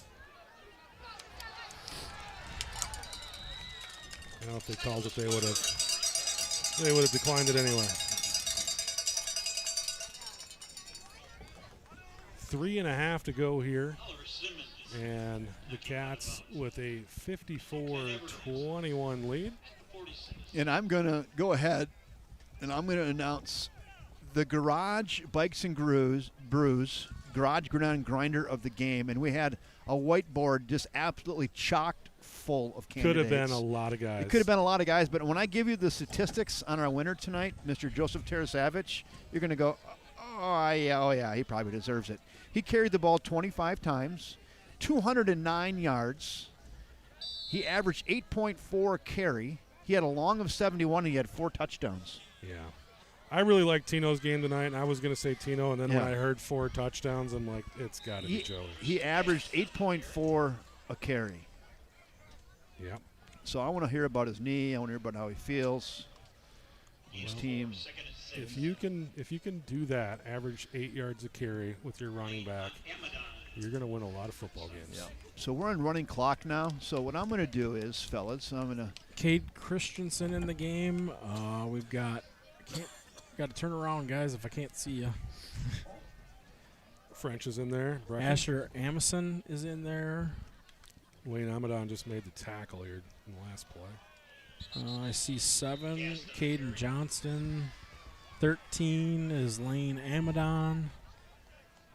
Tyler Hastings. Is that 31? No. 31. 31, Cade Christensen. I called his name already. 20 is Brecken French. 24 just checking out. We've seen him tonight. 24, Evan Cool. Guys, I'm going to make my way down the field side with this running clock, and we'll have an interview with our Week 2 Garage Grinder of the game, Mr. Joseph Tarasavich, with 25 carries, 209 yards, 4 touchdowns. Yeah, new quarterback in there for DC Everest. That's number 6, Ty Rohde in there, the sophomore, 5'9", 170. And we've got a 4th down here for Everest, and they're going to bring the punt team in. So Stasiak will come back in the game here. I think that Everest may just be like, let's just punt this thing and give it to those guys and let them kind of finish this thing off and let's get out of here. Yeah, 54-21. What was the score of that game last year, Chris? It was pretty close to that, actually. It was pretty close to that. Oh, snap goes over the head of Stasiak.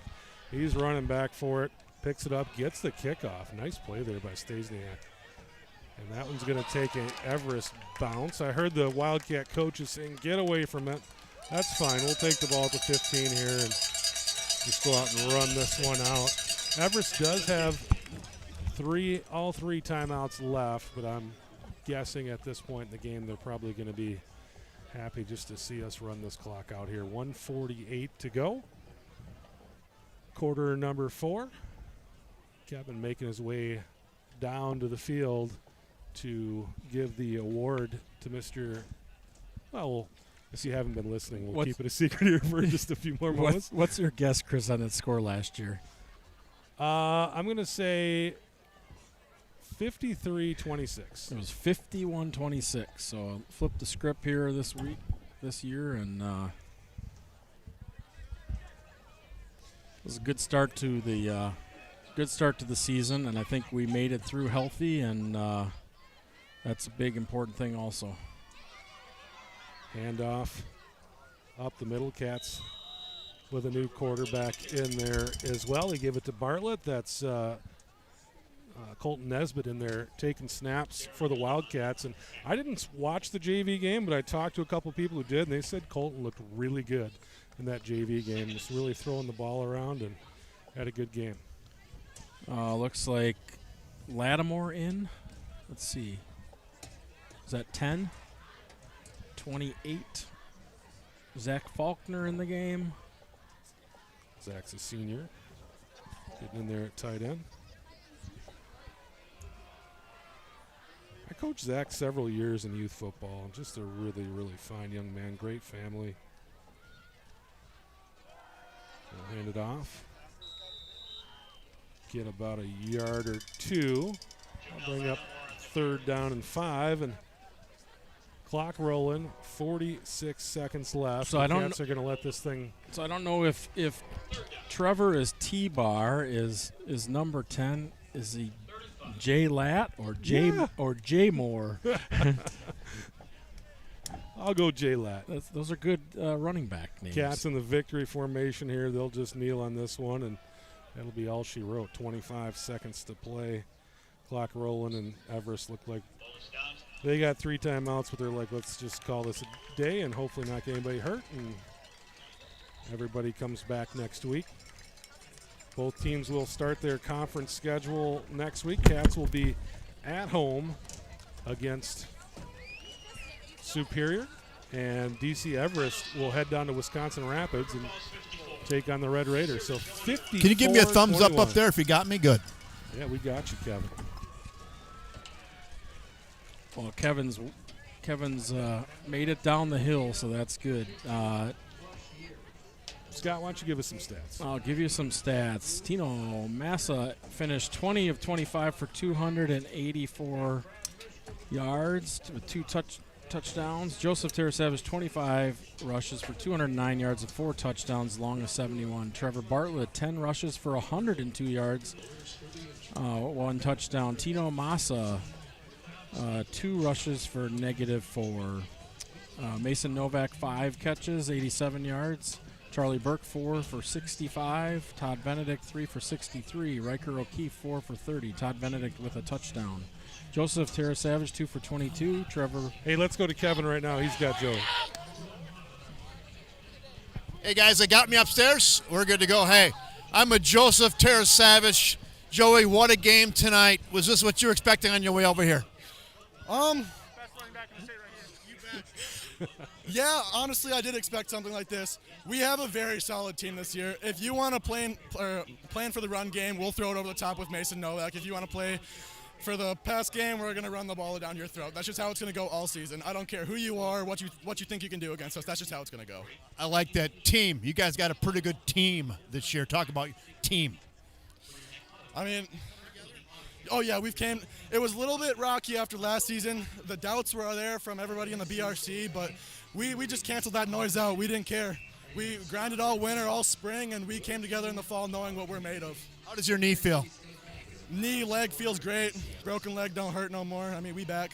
All right, very good. 25 carries tonight, Joseph. 209 yards. You had a long of 71. You averaged 8.4 yards a carry with 4 touchdowns. Is that your best game?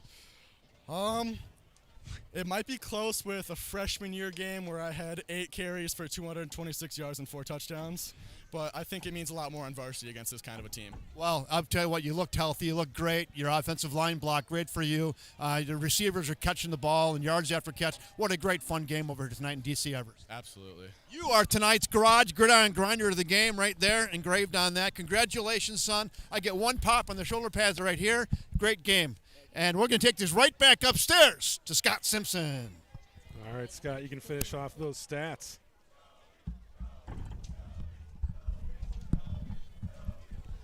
Well, Chris, do you know how to sign us off? Otherwise, I can do it if we want to. We want to do it. All right. I don't know. Kevin doesn't look like he's going to sign us off. No, so. he's definitely not signing us off. Just really appreciate everybody watching tonight. Big thing, we talk about all these stats and everything. We're 2-0, and that's what these kids wanted to do, is come out here tonight, make a statement. They made that statement. They are 2-0. We're going into the Big Rivers Conference. Next week, Superior will come to Raymer Field. It'll be our Big Rivers Conference opener, and this team looks as good as any team we've ever seen. We're in that Wildcat blue, white, and gold. Things are very, very exciting here in Wildcat Land. Should be a really, really good game. Looking forward to it. For Kevin Westhouse, Dan Jenkins, Scott Simpson, I'm Chris Larson saying, look at Kevin and Westhouse running up the bleachers. Thanks so much for watching, and we will see you